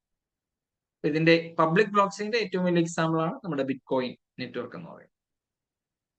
അപ്പൊ ഇത് കേൾക്കുമ്പോൾ തന്നെ ഓബ്വിയസ്ലി പ്രൈവറ്റ് എന്തായിരിക്കും ഒരു ഐഡിയ കിട്ടിക്കാണല്ലോ. പബ്ലിക്കിന്റെ നേരെ ഓപ്പോസിറ്റ് ആയിരിക്കും പ്രൈവറ്റ്. സോ ഇവിടെ participation is restricted to approved members. Selected ആയിട്ടുള്ള കുറച്ച് ആൾക്കാരെ മാത്രമേ നമ്മൾ എന്ത് ചെയ്യുന്നുള്ളൂ, ഈ നെറ്റ്വർക്കിലേക്ക് എൻ്റർ ചെയ്യുന്നുള്ളൂ. അപ്രൂവൽ കിട്ടിയിട്ടുള്ള ആളുകൾ മാത്രം വന്നാൽ മതി. ഇപ്പൊ നമ്മുടെ ഈ സൂം മീറ്റിംഗ് നിലവിൽ നമ്മളിത് ഓപ്പൺ ആണ്, പബ്ലിക് ബ്ലോക്ക് ചെയിൻ പോലെയാണ്. ആർക്ക് വേണമെങ്കിലും കയറാം, ഈ ലിങ്ക് ഉള്ള ആർക്ക് വേണമെങ്കിലും ക്ലാസ്സിൽ കയറാം, റെസ്ട്രിക്ഷൻസ് വെച്ചിട്ടില്ല. പക്ഷെ എനിക്ക് വേണമെങ്കിൽ ഇതിന്റെ സെറ്റിംഗ്സിൽ പോയിട്ട് എന്ത് ചെയ്യാൻ പറ്റും? കൃത്യമായിട്ട് അതിനകത്തൊരു സെക്യൂരിറ്റി വെക്കാൻ പറ്റും, ഒരു സെക്യൂരിറ്റി ഓപ്ഷൻ വെക്കാൻ പറ്റും. അപ്പൊ നിങ്ങൾ ഓരോ ആൾക്കാർ കയറുന്ന സമയത്ത് എനിക്ക് ഓപ്ഷൻ വരും, ഇന്നാൾ requested to join this meeting, accept or reject എന്ന് പറഞ്ഞിട്ട് എനിക്കൊരു പോപ്പ് മെസ്സേജ് കാണിക്കും. അപ്പൊ ഞാൻ നോക്കിയിട്ട് ഓൾറെഡി നമ്മുടെ ലിസ്റ്റിലുള്ള ഒരു സ്റ്റുഡന്റ് ആണെങ്കിൽ മാത്രം എനിക്ക് അക്സെപ്റ്റ് കൊടുത്താൽ മതി. അപ്പൊ ഈ ലിസ്റ്റിൽ ഇല്ലാത്ത ഒരാൾ കയറുന്നെങ്കിൽ എനിക്ക് ഡിനൈ ചെയ്യാം. അല്ലെങ്കിൽ നിങ്ങളുടെ ഒഫീഷ്യൽ മെയിൽ ID, റെക്കഗ്നൈസ്ഡ് ആയിട്ടുള്ള ഒരു മെയിൽ ID ഞാൻ വാങ്ങിച്ചിട്ട് ആ മെയിൽ ID സിസ്റ്റത്തിൽ സേവ് ചെയ്യുകയാണെങ്കിൽ ആ മെയിൽ ID ഉപയോഗിച്ച് ലോഗിൻ ആവുന്ന ആളുകൾ മാത്രമേ ഈ മീറ്റിംഗിലേക്ക് കയറാൻ പറ്റൂ. അതാണ് ഈ അപ്രൂവൽ കൊടുക്കുക എന്ന് പറയുന്നത്. അതുപോലെയാണ് ബ്ലോക്ക് ചെയിൻ ടെക്നോളജിയിലും. പ്രൈവറ്റ് ആണെന്നുണ്ടെങ്കിൽ അപ്രൂവ്ഡ് മെമ്പേഴ്സിന് മാത്രമേ അത് കയറാനും ഉപയോഗിക്കാനൊക്കെ പറ്റുള്ളൂ. സോ രണ്ട് രീതിയിൽ ആണ് ജോയിൻ ആവാൻ സാധ്യതയുള്ളത്. ഒന്ന് ഇൻവിറ്റേഷനോടെ, എക്സിസ്റ്റിംഗ് ആയിട്ടുള്ള ഒരു പ്രൈവറ്റ് മെമ്പർ ഇൻവൈറ്റ് ചെയ്ത് കഴിഞ്ഞാൽ ജോയിൻ ആവും. അല്ലെങ്കിൽ നിങ്ങൾ ഐഡന്റിറ്റി വെരിഫൈ ചെയ്യണം. അപ്പൊ നമ്മൾ മെയിൽ ഐ ഡി വെച്ചിട്ട് ലോഗിൻ ചെയ്യണം എന്ന് പറയുമ്പോൾ വെരിഫിക്കേഷൻ ആണ്, നിങ്ങൾ തന്നെയാണ് എന്ന് പ്രൂവ് ചെയ്യുന്ന വെരിഫിക്കേഷൻ ആണ്. കാരണം നിങ്ങളുടെ മെയിൽ ഐ ഡിയുടെ പാസ്വേഡ് നിങ്ങൾക്ക് അറിയുന്നു, അത് നിങ്ങൾ തന്നെയാണെന്ന് പ്രൂവ് ചെയ്യാൻ പറ്റും. അതുപോലെ ഒന്നുകിൽ നമ്മൾ സ്വന്തമായിട്ട് ഐഡന്റിറ്റി വെരിഫൈ ചെയ്യണം, അല്ലെങ്കിൽ ഓൾറെഡി ഉള്ളൊരു മെമ്പർ നമ്മളെ ഇൻവൈറ്റ് ചെയ്യണം. അങ്ങനെ ഇൻവൈറ്റ് ചെയ്താൽ മാത്രമേ ഈ നെറ്റ്വർക്കിലേക്ക്, ഈ ബ്ലോക്ക് ചെയിൻ നെറ്റ്വർക്കിലേക്ക് ജോയിൻ ആവാൻ സാധിക്കും. അപ്പൊ ഇത് നോട്ട് ഡീസെൻട്രലൈസ്ഡ് ആണ്. കാരണം എന്തല്ല, എല്ലാ കമ്പ്യൂട്ടേഴ്സിനും ഇതിലേക്ക് ആക്സസ് ഇല്ല, എല്ലാവർക്കും കയറാൻ പറ്റില്ല, എല്ലാ കമ്പ്യൂട്ടറുകളിലും എല്ലാ ഡേറ്റയും വരുത്തൂല്ല. പക്ഷെ ഡിസ്ട്രിബ്യൂട്ടഡ് ആണ്. ഒരാളിലേക്ക് മാത്രമായിട്ട് ഒതുങ്ങുന്നു എന്ന് ചോദിച്ചാൽ ഇല്ല, ആൾക്കാരുണ്ട്. പ്രൈവറ്റ് ബ്ലോക്ക് ചെയിനകത്ത് മൾട്ടിപ്പിൾ ആൾക്കാർ ഉണ്ടാവും. ബട്ട് സെൻട്രൽ അതോറിറ്റി ആയിട്ട് എപ്പോഴും ആരുണ്ടാവും? ഒരു സിംഗിൾ ഓർഗനൈസേഷൻ ഉണ്ടാവും. അപ്പൊ ഞാനാണ് ആ ഒരു സിംഗിൾ അതോറിറ്റി എങ്കിൽ ഞാൻ ഡിസൈഡ് ചെയ്യും എന്തൊക്കെ, ആര് ജോയിൻ ചെയ്യണം, who can join, transaction approve ചെയ്യാനുള്ള കേപ്പബിലിറ്റി ആർക്കൊക്കെ കൊടുക്കണം, ആരാണ് ഇതിന്റെ ലെഡ്ജർ മെയിൻറ്റെയിൻ ചെയ്യേണ്ടത്, അങ്ങനെ എനിക്ക് അസൈൻ ചെയ്യാം. It's like A WhatsApp group admin. ഒരു പ്രൈവറ്റ് വാട്സ്ആപ്പ് ഗ്രൂപ്പ് ആണെങ്കിൽ ആ വാട്സ്ആപ്പ് ഗ്രൂപ്പിന്റെ അഡ്മിൻ ആണ് സെൻട്രൽ അതോറിറ്റി. അയാൾ തീരുമാനിക്കും ഈ ഗ്രൂപ്പിലേക്ക് ആരൊക്കെ കയറണം, എങ്ങനെയുള്ള മെസ്സേജസ് വരണം, ഏത് ഇടാൻ പാടില്ല. സെയിം സെനാരിയോ ഇവിടെ. There will be A centralised single organisation എന്ന് പറഞ്ഞാൽ ഒരു സിംഗിൾ കമ്പ്യൂട്ടർ ആയിരിക്കും. ആ കമ്പ്യൂട്ടർ ആയിരിക്കും ഇതിന്റെ എല്ലാ കാര്യങ്ങളും റെഗുലേറ്റ് ചെയ്യുന്നത്. ആരൊക്കെ ഇതിലേക്ക് കയറണം, ചെയ്യണം എന്നുള്ള കാര്യം റെഗുലേറ്റ് ചെയ്യുന്നത് ആ സിംഗിൾ കമ്പ്യൂട്ടർ. ആ സെൻട്രൽ അതോറിറ്റിക്ക് എന്ത് ചെയ്യാൻ പറ്റും? They can over ride, edit or delete entries. അവർക്ക് വേണമെങ്കിൽ അതിൽ വന്നിരിക്കുന്ന കാര്യങ്ങൾ, ആ സെൻട്രൽ അതോറിറ്റി ആയിട്ടുള്ള കമ്പ്യൂട്ടർ ഏതാണോ ആ കമ്പ്യൂട്ടറിന് കാര്യങ്ങൾ എഡിറ്റ് ചെയ്യാൻ പറ്റും, ഡിലീറ്റ് ചെയ്യാൻ പറ്റും, ഓവർ റൈഡ് ചെയ്യാൻ പറ്റും. നമ്മുടെ പബ്ലിക് ബ്ലോക്ക് ചെയിൻ്റെ കേസ് പറയുകയാണെങ്കിൽ, നമ്മൾ ട്രാൻസാക്ഷൻ ഒരു തവണ എൻ്റർ ചെയ്ത് കഴിഞ്ഞാൽ ഡിലീറ്റ് എന്നൊരു ഓപ്ഷൻ ആക്ച്വലി ഇല്ല. നമുക്ക് റിവേഴ്സ് ചെയ്യാം. ട്രാൻസാക്ഷൻസ് ഒക്കെ എന്ത് ചെയ്യാൻ പറ്റും? റിവേഴ്സ് ചെയ്യാൻ പറ്റും, ചേഞ്ചസ് വരുത്താൻ പറ്റും. പക്ഷെ ഡിലീറ്റ്, പൂർണ്ണമായിട്ട് ആ ട്രാൻസാക്ഷനെ ഇല്ലാണ്ടാക്കാൻ പോസിബിൾ അല്ല. Once you enter that, it's there. Complete deletion is not possible. ഒരു പബ്ലിക് ബ്ലോക്ക് ചെയിൻ്റെ കേസിലാണ് ഞാൻ പറയുന്നത്. Integrity depends on the credibility of authorised nodes, not independent verification. അപ്പൊ ഇവിടെ ഈ ട്രാൻസാക്ഷൻ നടന്നു കഴിഞ്ഞാൽ ആ ട്രാൻസാക്ഷന്റെ ജെന്യൂനിറ്റിയും ഇന്റഗ്രിറ്റിയും ഒക്കെ ഇത് വെരിഫൈ ചെയ്യുന്ന കമ്പ്യൂട്ടറുകൾ ഏതാണോ ആ കമ്പ്യൂട്ടറിന്റെ ക്രെഡിബിലിറ്റി അനുസരിച്ചിരിക്കും. പബ്ലിക് ബ്ലോക്ക് ചെയിൻ ആണെങ്കിൽ മെജോറിറ്റിയുടെ കോൺസെൻസസ് ആണ് വേണ്ടത്. 51% അപ്രൂവൽ വേണം. 51% അപ്രൂവൽ എന്ന് പറഞ്ഞാൽ നമുക്ക് വിശ്വസിക്കാം, ദാറ്റ്സ് എ റൈറ്റ്. കാരണം പറഞ്ഞില്ല, 51% കമ്പ്യൂട്ടർ കള്ളം പറയില്ല, അങ്ങനെ കള്ളം പറയിപ്പിക്കാൻ സാധ്യമല്ല. അതുകൊണ്ട് അതിന് ട്രസ്റ്റ്, ഇന്റഗ്രിറ്റി, ക്രെഡിബിലിറ്റി ഒക്കെ എന്താണ് കൂടുതലാണ്. ഇവിടെ അങ്ങനല്ല. ഇവിടെ ഈ പറഞ്ഞ നമ്മളിപ്പോ ഒരു 10 കമ്പ്യൂട്ടറിനെയാണ് മെയിൻ ആയിട്ട് വെച്ചിരിക്കുന്നത്. ഈ 10 കമ്പ്യൂട്ടറിന്റെ ജെന്യൂനിറ്റി അത് ഹാക്ക് ചെയ്ത് കഴിഞ്ഞാൽ, അത് ഏതെങ്കിലും ഒരു ഹാക്കർ ഹാക്ക് ചെയ്ത് കഴിഞ്ഞാൽ അതിന്റെ ക്രെഡിബിലിറ്റി പോകും. 10 എന്നൊരു എക്സാമ്പിൾ പറഞ്ഞാണ്. അപ്പൊ ഇവിടെ ലിമിറ്റഡ് ആയിട്ടുള്ള ആൾക്കാരായതുകൊണ്ട് അവരുടെ ജെന്യൂനിറ്റി അനുസരിച്ചിരിക്കും അതിലെ ട്രാൻസാക്ഷന്റെ വെരിഫിക്കേഷന്റെ ക്വാളിറ്റി. That's difference. ഈ പെർമിഷൻ അപ്പൊ എന്താ? പെർമിഷൻ എന്ന് പറയുമ്പോൾ similar to a private blockchain ആണ്. പക്ഷെ പ്രൈവറ്റിൽ നിന്ന് കുറച്ച് എക്സ്ട്രാ ഫീച്ചേഴ്സ് എന്ന് വെച്ച് കഴിഞ്ഞാൽ ഇവിടെ മൾട്ടിപ്പിൾ ഓർഗനൈസേഷൻസിന് സെൻട്രൽ അതോറിറ്റി ഉണ്ടാവും. മറ്റേ നമ്മൾ ഒരു സിംഗിൾ ആളായിരിക്കും മൊത്തം മാനേജ് ചെയ്ത്, ഒരു സിംഗിൾ അഡ്മിനെ കാണത്തുള്ളൂ. ഇവിടെ മൾട്ടിപ്പിൾ അഡ്മിൻസ് ഉണ്ടാവും. ബട്ട് പബ്ലിക് പോലെ എല്ലാവർക്കും കയറാൻ പറ്റില്ല, കുറച്ച് ആൾക്കാരെ ഇപ്പോഴും ഉള്ളൂ. പ്രൈവറ്റിൽ ഒരു സിംഗിൾ അഡ്മിൻ ആയിരുന്നെങ്കിൽ, ഒരു സിംഗിൾ സെൻട്രൽ അതോറിറ്റി ആയിരുന്നെങ്കിൽ, ഇവിടെ 2-3 കമ്പനീസിന്റെ കമ്പ്യൂട്ടേഴ്സിന് എന്തുണ്ടാവും? സെൻട്രൽ അതോറിറ്റി ഉണ്ടാവും. സോ ഓരോ പാർട്ടിസിപ്പൻസിനും സ്പെസിഫിക് പെർമിഷൻസ് ആയിരിക്കും കൊടുത്തിരിക്കുന്നത്. ചിലർക്ക് കാര്യങ്ങൾ കാണാനേ സാധിക്കുള്ളൂ, ചിലർക്ക് കാര്യങ്ങൾ ട്രാൻസാക്ഷൻസ് എക്സിക്യൂട്ട് ചെയ്യാൻ പറ്റും, ചിലർക്ക് ചില കാര്യങ്ങൾ വെരിഫൈ ചെയ്യാൻ പറ്റും. അപ്പൊ ഓരോ ആൾക്കാർക്കും ഡിഫറെന്റ് ആക്സസിബിലിറ്റീസും പെർമിഷൻസും ആയിരിക്കും കൊടുക്കുന്നത്. എല്ലാവർക്കും ഒരേ തുല്യ നീതി, തുല്യ അവകാശമായിരിക്കില്ല. പബ്ലിക് ബ്ലോക്ക് ചെയിനിൽ അങ്ങനെയല്ല, എല്ലാവർക്കും എല്ലാം ചെയ്യാം. There is no controls, no discrimination, no distribution of power and authority. But ഇവിടെ അതൊക്കെ ഉണ്ട്. Controls who can perform what functions on the network. ആര് എന്തൊക്കെ ചെയ്യണം, എങ്ങനെയൊക്കെ ചെയ്യണം, എന്ത് ചെയ്യാൻ പാടില്ല എന്നുള്ളതിന്റെ കൃത്യമായ കൺട്രോൾ ഈ പറഞ്ഞിരിക്കുന്ന മൾട്ടിപ്പിൾ 2, 3, 4 ഓർഗനൈസേഷൻസ് ഉണ്ടാവും, ആ കമ്പ്യൂട്ടേഴ്സ് ഉണ്ടാവും, അവർക്കായിരിക്കും.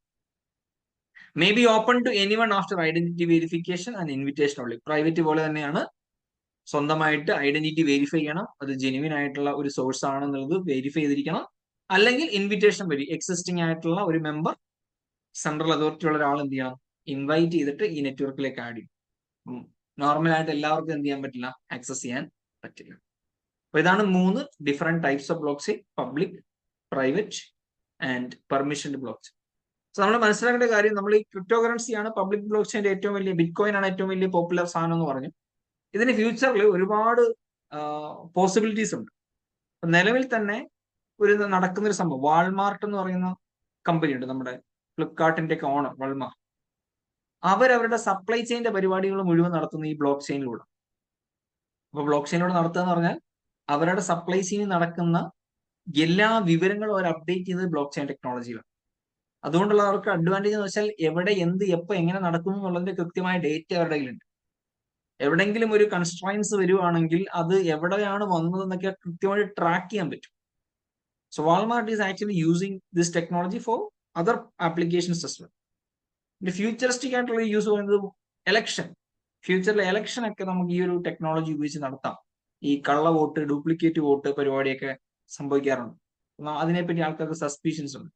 ഫ്യൂച്ചറിൽ ഇപ്പൊ നിലവിൽ അത് പോസിബിൾ അല്ല, ബട്ട് ഇതിന്റെ ഒരു അഡ്വാൻസ്ഡ് വേർഷൻ ഒക്കെ വരുന്ന സമയത്ത് എലക്ഷൻസ്, അതായത് നമ്മൾ ഈ പറഞ്ഞ കമ്പ്യൂട്ടർ ത്രൂ തന്നെ നമ്മുടെ വോട്ട് കാസ്റ്റ് ചെയ്യുന്നു. ഒരാൾ ഒരു വോട്ട് കാസ്റ്റ് ചെയ്ത് കഴിഞ്ഞാൽ അതിന്റെ റിപ്പീറ്റ് സംഭവിക്കാൻ പാടില്ലല്ലോ. ഒരു റീവോട്ട് ഉണ്ടാവാൻ പാടില്ല, കള്ള വോട്ട് ഉണ്ടാവാൻ പാടില്ല. അതിനകത്ത് ഇപ്പൊ മെഷീനകത്ത് കംപ്ലൈന്റ് വരുന്ന സെനാരിയോ ഒന്നും ഉണ്ടാവില്ല. ഡയറക്റ്റ് ആ വോട്ട് മാർക്ക് ചെയ്യപ്പെടും. അങ്ങനെയുള്ള ഒരു പോസിബിലിറ്റി ഒക്കെ ഇതിന്റെ ഫ്യൂച്ചറിസ്റ്റിക് ആയിട്ട് പറയുന്നുണ്ട്. നിലവിൽ എന്തായാലും അത് സാധ്യമല്ല. കുറച്ചുകൂടെ അഡ്വാൻസ്ഡ് ആയിട്ടുള്ള അപ്ഡേഷൻസ് ഒക്കെ അതിനകത്ത് വരണം. സോ ക്രിപ്റ്റോ കറൻസി എന്നുള്ളൊരു കോൺസെപ്റ്റ് മാത്രമല്ല ബ്ലോക്ക് ചെയിൻ ഉള്ളത് എന്നുള്ളതാണ്. അതിന്റെ കുറെ അധികം ഡൈമെൻഷൻസ് ഉണ്ട്. നമുക്ക് തന്നെ ഈ ഒരു ടോപ്പിക്കിൽ സ്മാർട്ട് കോൺട്രാക്ട്, നമ്മൾ അടുത്ത് നോക്കാൻ പോകുന്ന ഒരു സാധനം അതാണ്, സ്മാർട്ട് കോൺട്രാക്ട് ആണ്. ഈ കോൺട്രാക്റ്റുകൾ നമുക്ക് ഡിജിറ്റലി ഇതിൽ ചെയ്യാൻ പറ്റും, തന്നെ സെൽഫ് എക്സിക്യൂട്ട് ചെയ്യുന്ന കോൺട്രാക്ട്സ്. ഇപ്പൊ ഞാനും നിങ്ങളുമായിട്ടൊരു പർട്ടിക്കുലർ ട്രാൻസാക്ഷൻസിന്റെ കോൺട്രാക്ട് വെക്കുകയാണ്. അടുത്ത മാസം 2-ാം തീയതി ആകുമ്പോൾ എന്റെ അക്കൗണ്ടിൽ നിന്ന് ഇത്ര രൂപ നിങ്ങളുടെ അക്കൗണ്ടിലേക്ക് പോകണം എന്ന് പറഞ്ഞിട്ടൊരു ട്രാൻസാക്ഷൻ വെച്ച് കഴിഞ്ഞാൽ കറക്റ്റ് 2-ാം തീയതി ആകുമ്പോൾ ആ ട്രാൻസാക്ഷൻ എക്സിക്യൂട്ട് ചെയ്യപ്പെട്ടോളും. നമ്മളൊന്നും ചെയ്യണ്ട. ആ കോൺട്രാക്റ്റിൽ പറഞ്ഞിരിക്കുന്ന കാര്യം അതുപോലെ എക്സിക്യൂട്ട് ചെയ്യാൻ അതിന് പോസിബിലിറ്റി ഉണ്ട്. So we will come to smart contract. Before that ഇതുമായിട്ട് ബന്ധപ്പെട്ട റിസ്കുകൾ എന്തൊക്കെയാണെന്ന് അറിയാം. നമ്മൾ ഇത്രയും നേരം പറഞ്ഞുകൊണ്ടിരുന്നതിന്റെ പോസിബിലിറ്റീസും ഫീച്ചേഴ്സും. So what are the risk associated with blockchain? Operational risk ഉണ്ട്, സൈബർ സെക്യൂരിറ്റി റിസ്ക് ഉണ്ട്, സ്പെക്യുലേറ്റീവ് റിസ്ക് ഉണ്ട്, fraud and manipulation risk. So we will go one by one. ഒന്ന്, many virtual currency exchange platform exist for converting cryptocurrencies or fake currencies. കുറെ platforms ഉണ്ട്. നമ്മൾ പറഞ്ഞു നമുക്ക് stock മാർക്കറ്റിൽ trade ചെയ്യാൻ ഗ്രോ ഉണ്ട്, സെറോദ ഉണ്ട്, അപ്സ്റ്റോക്സ് ഉണ്ട്. അങ്ങനെ കുറച്ച് അപ്രൂവ്ഡ് ആയിട്ടുള്ള, സെബി അപ്രൂവ്ഡ് ആയിട്ടുള്ള ജെനുവിൻ ട്രസ്റ്റഡ് സോഴ്സസ് ഉണ്ട്, ആപ്ലിക്കേഷൻസ്. പക്ഷെ ഈ ക്രിപ്റ്റോ കറൻസി എന്ന് പറഞ്ഞിട്ട് ഇഷ്ടംപോലെ ആപ്ലിക്കേഷൻസ് അവൈലബിൾ. പോപ്പുലർ ആയിട്ട് ആൾക്കാർ ഉപയോഗിക്കുന്ന കോയിൻ ഡോക്സ് എന്നൊക്കെ പറഞ്ഞിട്ടുള്ള, അതിലെ ബിനാൻസ്, അങ്ങനത്തെ 2-3 പ്ലാറ്റ്ഫോംസ് ഉണ്ട്. ഇതൊന്നും അല്ലാതെ ആയിരക്കണക്കിന് അല്ലെങ്കിൽ 10,000-കണക്കിന് ഓൺലൈൻ ആപ്ലിക്കേഷൻ ഉണ്ട് ഈ ക്രിപ്റ്റോ കറൻസിയുടെ ട്രേഡിങ്ങിന് ഉപയോഗിക്കുന്നു എന്ന് പറയുന്നത്. അതിൽ ചിലതൊക്കെ അട്ടർ ഫേക്ക് ആണ്. അതിൽ ലിസ്റ്റ് ചെയ്തിരിക്കുന്ന കറൻസി ഒന്നും ആക്ച്വൽ കറൻസിയോ ആയിരിക്കത്തില്ല. ചിലപ്പോൾ ഒറിജിനൽ കറൻസിയുടെ പേരൊക്കെ കാണിച്ചിട്ട് അതിനകത്ത് ലിസ്റ്റ് ചെയ്തിട്ടുണ്ടായിരിക്കും.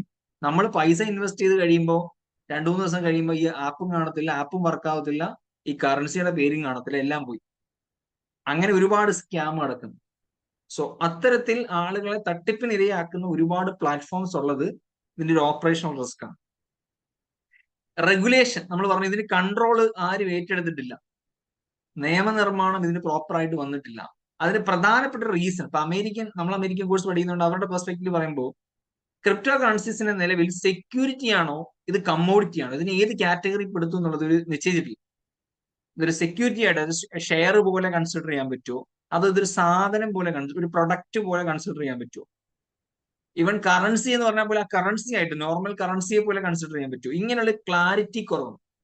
എന്താ ഇതിന്റെ ക്ലാരിറ്റി? ഇങ്ങനത്തെ പ്രധാന പ്രശ്നം വെച്ചാൽ അമേരിക്കയിൽ ഇത് 2 കാറ്റഗറി ഏതാണെന്ന് തരംതിരിച്ചാലേ ഏത് നിയമത്തിന്റെ അണ്ടറിൽ വരുമെന്ന് തീരുമാനിക്കാൻ പറ്റും. ഇപ്പൊ ഇതിനെ സെക്യൂരിറ്റി ആയിട്ടാണ് നമ്മൾ കൺസീവ് ചെയ്യുന്നതെങ്കിൽ അമേരിക്കയിൽ SECയുടെ നിയമത്തിന്റെ അണ്ടറിലാണ് ഇത് വരേണ്ടത്, സെക്യൂരിറ്റി എക്സ്ചേഞ്ച് കമ്മീഷൻ. അതായത് നമ്മുടെ സെബി, ഇന്ത്യയിലെ സെബി ആണ് അമേരിക്കയുടെ SEC. സെക്യൂരിറ്റി റിലേറ്റഡ് ആയിട്ടുള്ള എല്ലാ കാര്യങ്ങളുടെയും പരമ അധികാരം അവർക്കാണ്. അതേസമയം കമ്മോഡിറ്റീസ് ആയിട്ടാണ് ട്രീറ്റ് ചെയ്യുന്നത്, ഇതിനൊരു സാധനമായിട്ട് അല്ലെങ്കിൽ സേവനമായിട്ടൊക്കെയാണ് ട്രീറ്റ് ചെയ്യുന്നതെങ്കിൽ CFTC എന്ന് പറയുന്ന ബോർഡിന്റെ അണ്ടറിലാണ് വരുന്നത്, കമ്മോഡിറ്റീസ് ഫ്യൂച്ചേഴ്സ് ട്രേഡിംഗ് കമ്മീഷൻ. അപ്പൊ ഇവിടെ പ്രശ്നം എന്താ? ഇയാളിപ്പോ ഏത് കാറ്റഗറിയിലാണ് വരുന്നതെന്നുള്ളത് നമുക്ക് ഡിഫൈൻ ചെയ്യാൻ പറ്റിയിട്ടില്ല. സെക്യൂരിറ്റി ആണോ കമ്മോഡിറ്റി ആണോ എന്നുള്ളത് ഡിഫൈൻ ചെയ്യാൻ പറ്റാത്തത് കൊണ്ട് തൽക്കാലം ഇവര് പാർഷ്യൽ അതോറിറ്റിയാണ് ക്ലെയിം ചെയ്തത്. 2 പേരും പപ്പാതിയായിട്ട് എടുത്തിട്ടുണ്ട്. ബട്ട് അങ്ങനെ വരുന്ന സമയത്ത് രണ്ടിന്റെ നിയമത്തിൽ വ്യത്യാസം ഉണ്ടാവും. ഇപ്പൊ ഇവിടെ തെറ്റായിട്ട് നടക്കുന്ന ഒരു കാര്യം അപ്പുറത്തെ കേസിൽ കമ്മോഡിറ്റിയുടെ കേസിൽ ചിലപ്പോൾ ശരിയായിരിക്കും. അപ്പൊ അവിടെ എന്തുണ്ടാവും, പ്രശ്നം ഉണ്ടാവും, ഒരു മാച്ചിങ് ഉണ്ടാവില്ല റൂൾസിനകത്ത്. അതുകൊണ്ട് തന്നെ ഇതിന്റെ മൊത്തത്തിലുള്ള റെഗുലേഷൻ കുറച്ച് പ്രശ്നമാണ്. നമ്മുടെ നാട്ടിലൊക്കെ എന്ന് പറഞ്ഞാൽ ഇപ്പൊ നിങ്ങൾ ക്രിപ്റ്റോ കറൻസിയിലൊക്കെ ഇൻവെസ്റ്റ് ചെയ്തിട്ട് നിങ്ങളുടെ പൈസയൊക്കെ നഷ്ടപ്പെട്ടു എന്ന് വിചാരിക്കുക, ഇതുപോലെ ഏതെങ്കിലും ഫേക്ക് ആപ്പുകാരൊക്കെ നിങ്ങളെ പറ്റിച്ചു എന്ന് വിചാരിക്കുക, നമുക്ക് പരാതിപ്പെടാനുള്ള സംവിധാനമില്ല. നമ്മൾ കോടതിയിൽ പോയാൽ പോലും കോടതിക്കൊന്നും ചെയ്യാനില്ല, നമുക്ക് നഷ്ടപരിഹാരം തരാനുള്ള ഒരു സെനാരിയോ പോലും അതിനകത്തില്ല. കാരണം അത് ഗവൺമെന്റ് റെഗുലേറ്റഡ് അല്ല. അപ്പൊ അതുകൊണ്ട് തന്നെ ഹൈ റിസ്ക് ആണ് ഇതിനകത്ത് ട്രേഡ് ചെയ്യാനുള്ളത്. ഒരു ലോങ് ടൈമിൽ ഇടുക എന്നുള്ളത് എത്രത്തോളം പോസിബിൾ ആണ്. ഇപ്പൊ ബിറ്റ് കോയിനെ പിന്നെ നമുക്ക് ട്രസ്റ്റ് ചെയ്യാം, ബാക്കിയുള്ള കറൻസി ഒന്നും തീർച്ചയായിട്ടും ട്രസ്റ്റ് ചെയ്യാനേ പറ്റത്തില്ല. നാളെ നമ്മളിപ്പോ ഒരു 10 ലക്ഷം രൂപ ഇട്ടു എന്ന് വിചാരിക്കും, നമ്മൾ വിചാരിക്കും ഒരു 2 വർഷം കഴിയുമ്പോൾ 3 വർഷം കഴിയുമ്പോൾ ചിലപ്പോൾ അതൊരു കോടി ആയാലോ, ആവാം, പോസിബിലിറ്റി ഉണ്ടാവാന്ന്. പക്ഷെ ചിലവ് 2 വർഷം കഴിയുമ്പോൾ ഈ സാധനം ഇവിടെ കാണൂല. ഇത് ഗവൺമെന്റ് ബാൻ ചെയ്ത് കഴിഞ്ഞാലോ, അങ്ങനെയൊക്കെ പോസിബിലിറ്റീസ് ഉണ്ട്. പെട്ടെന്ന് ഒരു ദിവസം ഇതേ ഇപ്പം ഡൊണാൾഡ് ട്രംപിനെ അംഗീകരിച്ചുകൊണ്ട് എല്ലാവരും വില കൂട്ടുന്നു. ബട്ട് ട്രംപ് തന്നെ പെട്ടെന്നൊരു നിയമം കൊണ്ടുവന്നല്ലോ, പെട്ടെന്നൊരു ദിവസം അമേരിക്ക ഒരിക്കലും ക്രിപ്റ്റോ കറൻസീസ് അംഗീകരിക്കില്ല എന്നൊരു നിയമം വന്നാലും. അപ്പൊ അങ്ങനെയൊക്കെയുള്ള ഹൈ റിസ്ക് എലമെന്റ്സ് അതിലുണ്ട്. നമുക്ക് പരാതിപ്പെടാനുള്ള സംവിധാനങ്ങളിൽ market places are less regulated than traditional. എന്തോ കേട്ടില്ല. ഈ ക്രിപ്റ്റോന്റെ ഓണേഴ്സ് ഒക്കെ ആരാണ് ആക്ച്വലി? നമ്മൾ ഈ ഇൻവെസ്റ്റ് ചെയ്യുന്ന മണി എങ്ങോട്ടാ പോകുന്നത്? INR ആണെങ്കിലും US$ ആണെങ്കിലും അത് വെച്ചിട്ടാണ് നമ്മൾ ഇൻവെസ്റ്റ് ചെയ്യുന്നതെങ്കിൽ സെക്കൻഡറി മാർക്കറ്റിൽ നമ്മൾ ഇൻവെസ്റ്റ് ചെയ്യുന്ന സ്റ്റോക്കിൽ പോകുന്നത് പോലെയാണ്. ഇപ്പോ ബിനാൻസ് എന്ന് പറയുന്ന ഒരു ആപ്പ് ത്രൂ ആണ് നമ്മൾ പർച്ചേസ് ചെയ്യുന്നതെങ്കിൽ, നമ്മൾ ഷെയർ പർച്ചേസ് ചെയ്യുമ്പോൾ എങ്ങനെയാണോ പോകുന്നത്, വേറെ ആളുടെ കയ്യിൽ നിന്നാണ് നമ്മൾ മേടിക്കുന്നത്. അതെ, നമ്മൾ തമ്മിലാണ് ട്രാൻസാക്ഷൻ നടക്കുന്നത്, ആളുകൾ തമ്മിലാണ് ട്രാൻസാക്ഷൻ നടക്കുന്നത്. അതിന്റെ കമ്മീഷൻ ഈ പ്ലാറ്റ്ഫോം ആരാണോ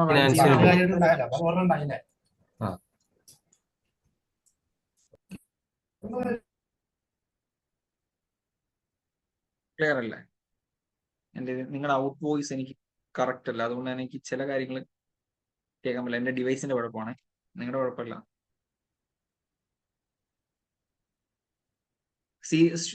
ഷെയർ മാർക്കറ്റ് ആണെങ്കിലും നമ്മൾ മനസ്സിലാക്കേണ്ട കാര്യം, the company is actually not receiving anything. നമ്മളിപ്പം റിലയൻസിന്റെ ഷെയർ വാങ്ങിച്ചാലും ടാറ്റയുടെ ഷെയർ വാങ്ങിച്ചാലും ആ കമ്പനിക്ക് ആ പൈസ കിട്ടൂല. ഈ പൈസ കിട്ടുന്ന ആർക്കാണ്? ഇത് വേറൊരു പേഴ്സൺ ഷെയർ ഹോൾഡർ എന്ത് ചെയ്യാണ്, അത് ഹോൾഡ് ചെയ്യാണ്. അവനത് വിൽക്കുമ്പോൾ നമുക്ക് കിട്ടും, നമ്മൾ വിൽക്കുമ്പോൾ നമുക്ക് ക്യാഷ് കിട്ടും, നമ്മുടെ ഷെയർ വേറൊരാളുടെ കയ്യിലേക്ക് പോകും. സെക്കൻഡറി മാർക്കറ്റിൽ നടക്കുന്ന ട്രാൻസാക്ഷന്റെ 1 രൂപ പോലും കമ്പനിക്ക് കിട്ടില്ല. കമ്പനിക്ക് കിട്ടില്ല. കമ്പനിയുടെ ഷെയർ ഹോൾഡേഴ്സിന് ആർക്കെങ്കിലും ഇൻവെസ്റ്റ്മെന്റ് ഉണ്ടെങ്കിൽ അവർക്ക് കിട്ടും.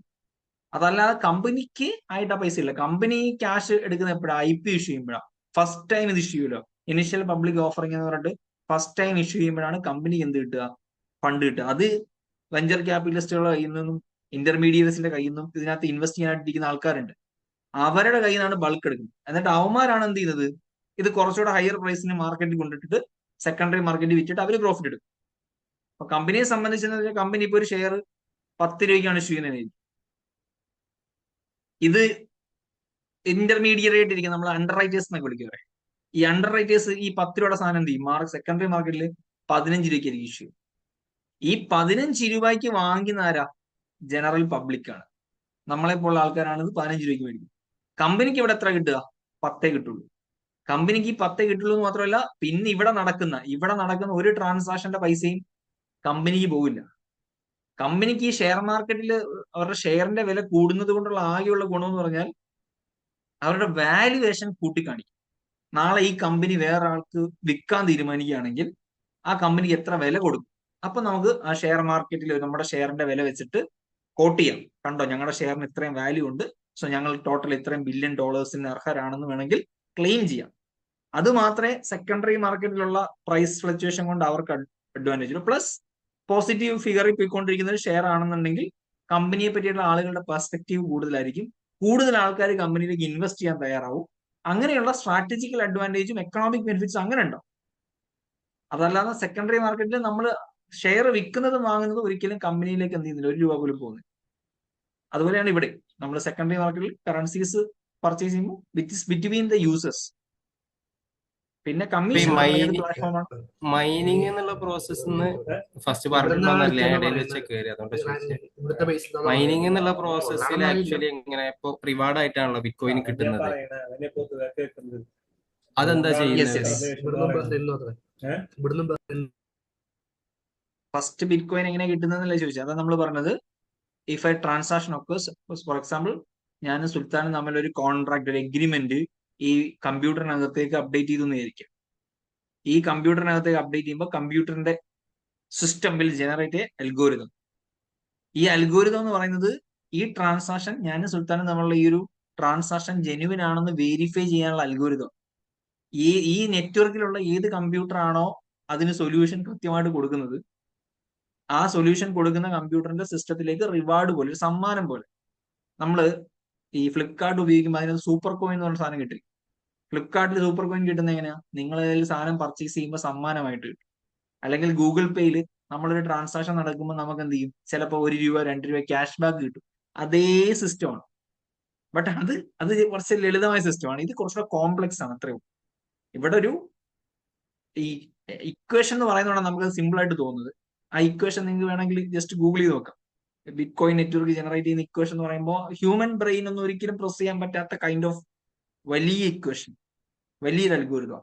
അത് ആരാണോ സോൾവ് ചെയ്യുന്നത് അവർക്ക് റിവാർഡായിട്ട്, നമുക്ക് ക്യാഷ് ബാക്ക് കിട്ടുന്നത് പോലെ റിവാർഡായിട്ട് അവരുടെ അക്കൗണ്ടിൽ കാണിക്കും, നിങ്ങളുടെ അക്കൗണ്ടിൽ ഇത്ര ബിറ്റ് കോയിൻ ഉണ്ട്. അതാണ് പിന്നീട് ഇവരെന്ത് ചെയ്തത്, സെക്കൻഡറി മാർക്കറ്റിൽ കൊണ്ടുവന്നിട്ട് വലിയ വിലക്ക് വിറ്റ് അവിടെ നിന്ന് കാശ് എടുക്കുന്നത്. ഇത് സെക്കൻഡറി മാർക്കറ്റിലേക്ക് എങ്ങനെ എത്തുന്നത്? ഈ കോർപ്പറേറ്റ്സ് സെല് ചെയ്യണതാണോ? ഈ മൈൻ ചെയ്യുന്ന ആരാണോ കൈവശം വെച്ചിരിക്കുന്നത് അവർക്ക് ഡീൽ ചെയ്യാം. മോസ്റ്റ്ലി ഇതിപ്പോ മോസ്റ്റ്ലി കോർപ്പറേറ്റ്സിന്റെ കയ്യിലാണ് ഇരിക്കുന്നത്. It's run by corporates. ഇൻഡിവിജ്വൽസിനെ കൊണ്ട് ഇതിപ്പോ പോസിബിൾ അല്ല. ഇനിഷ്യൽ സ്റ്റേജസിൽ പോസിബിൾ ആയിരുന്നു. ഇപ്പോ ഇത് മൈൻ ചെയ്തെടുക്കുന്നത് ആരാ?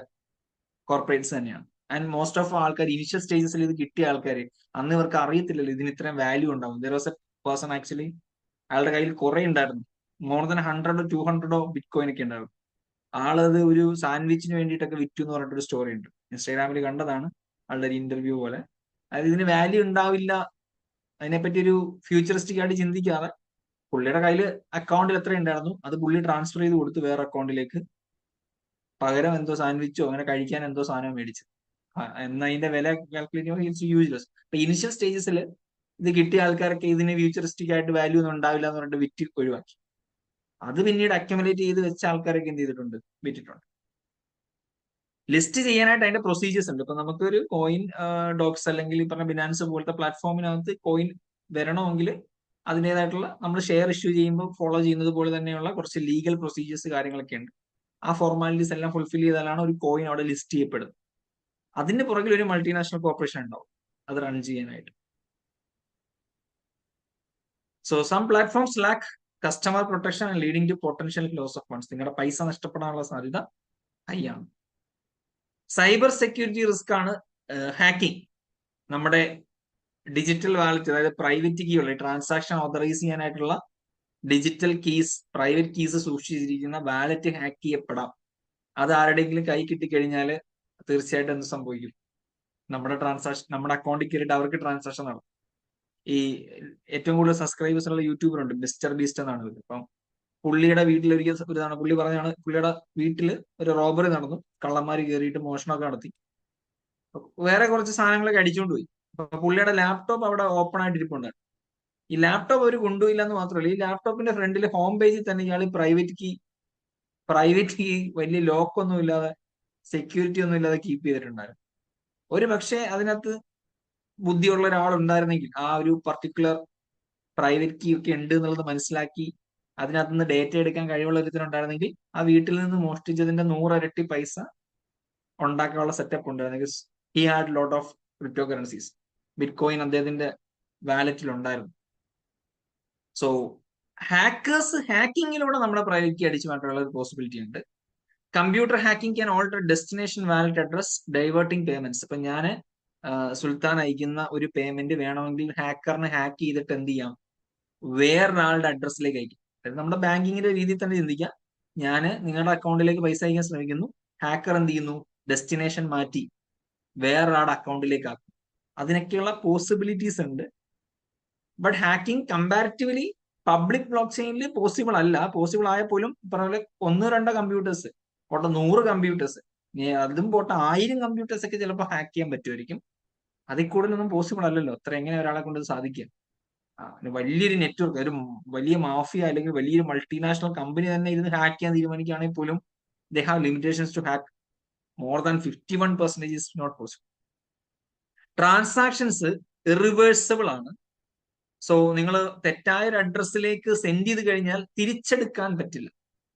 നിങ്ങളുടെ അഡ്രസ്സ് മാറിപ്പോയി, നിങ്ങൾ ഒരാൾക്ക് അയക്കാൻ ശ്രമിച്ചു, അഡ്രസ്സ് മാറിപ്പോയി, അയാളുടെ അക്കൗണ്ടിലേക്ക് തെറ്റായിട്ട് പോയി കഴിഞ്ഞാൽ പിന്നെ അത് തിരിച്ചെടുക്കുക എന്ന് പറഞ്ഞാൽ പോസിബിൾ അല്ല. അപ്പോൾ ബാങ്ക് ട്രാൻസാക്ഷൻസ് ഒക്കെ ആണെങ്കിൽ നമ്മൾ അക്കൗണ്ട് മാറി അയച്ചു കഴിഞ്ഞാൽ ബാങ്കിനെ സമീപിച്ച് ഒക്കെ നോക്കിക്കഴിഞ്ഞാൽ ചിലപ്പോൾ എന്തെങ്കിലും നടപടിയാവും. അതിനും പോസിബിലിറ്റീസ് കുറവാണെങ്കിൽ പോലും പിന്നെ നമുക്ക് പരാതി കൊടുക്കാനും ഒരു ചോദ്യം ചോദിക്കാനും മറ്റേ ആളുടെ അക്കൗണ്ട് ചിലപ്പോൾ ഫ്രീസ് ചെയ്യിക്കാനൊക്കെ ഉള്ള ഒരു പോസിബിലിറ്റി ഉണ്ട്. അയാൾ പെട്ടെന്ന് ക്യാഷ് വിഡ്രോ ചെയ്യാതിരിക്കാൻ വേണ്ടിയിട്ട് ഫ്രീസ് ചെയ്യിക്കാനുള്ള ഒരു പോസിബിലിറ്റി ഉണ്ട്. പക്ഷെ ഇവിടെ അങ്ങനത്തെ പരിപാടിയൊന്നുമില്ല. തെറ്റായ അഡ്രസ്സിലേക്കാണ് പോകുന്നതെങ്കിൽ പോയി, പിന്നെ കിട്ടൂല. Users must verify valid address before. അതുകൊണ്ട് തന്നെ നമ്മൾ ആർക്കാണോ അയക്കുന്നത് ആ അഡ്രസ്സ് പ്രോപ്പറായിട്ട് എന്ത് ചെയ്തിരിക്കണം, അവരുടെ പബ്ലിക് കീ കറക്റ്റ് ആയിട്ട്, വാലിഡ് അഡ്രസ് എന്ന് പറഞ്ഞാൽ പബ്ലിക് കീ ആണ്, ആ പബ്ലിക് കീ കൃത്യമായിട്ട് എന്ത് ചെയ്തിരിക്കണം, വാലിഡേറ്റ് ചെയ്തിട്ട് അയക്കാൻ പാടില്ല. Some platforms commingle customer assets in shared accounts which can limit delay in withdrawals. commingle customer assets എന്ന് പറഞ്ഞു കഴിഞ്ഞാൽ ഇപ്പൊ ഒരു 4 കസ്റ്റമേഴ്സ് ഉണ്ടെന്ന് വിചാരിക്കും. ഈ 4 കസ്റ്റമേഴ്സിന്റെ ഡേറ്റ ഒരു സിസ്റ്റത്തിലാണ് കീപ്പ് ചെയ്യുന്നത് വിചാരിക്കും. ഓക്കെ, 4 കസ്റ്റമേഴ്സിന്റെ ഡേറ്റ ഒരു സിസ്റ്റത്തിലാണ് ഇരിക്കുന്നത്. ഇതിനകത്ത് കണ്ടീഷൻസ് വെച്ചിരിക്കുന്നത് ഡെയിലി ലിമിറ്റ് എന്ന് പറഞ്ഞാൽ 2 ട്രാൻസാക്ഷൻ ആണെന്ന് വിചാരിക്കും. 2 ട്രാൻസാക്ഷൻ ആണ് ഒരു ദിവസം എക്സിക്യൂട്ട് ചെയ്യാൻ പറ്റും. അപ്പൊ ഇതിൽ 4 കസ്റ്റമേഴ്സ് ഉണ്ടല്ലോ. അപ്പൊ അതിൽ കസ്റ്റമർ എ ഒരു ട്രാൻസാക്ഷൻ നടത്തി, കസ്റ്റമർ ബി ഒരു ട്രാൻസാക്ഷൻ നടത്തി. ഇനി കസ്റ്റമർ 3 ഒരു ട്രാൻസാക്ഷൻ നടത്താൻ ശ്രമിച്ചു കഴിഞ്ഞാൽ അത് അന്ന് എക്സിക്യൂട്ട് ചെയ്യപ്പെടുകയില്ല. കാരണം എന്താ, ഒരു ദിവസം 2 എണ്ണേ പറ്റുള്ളൂ എന്നാണ് കണ്ടീഷൻ. അതൊരു ഞാൻ എക്സാമ്പിൾ ആയിട്ട് പറയുന്നതാണ്. ഇതുപോലെ പല ക്രൈറ്റീരിയസ് അതിൽ ഉണ്ടാവും.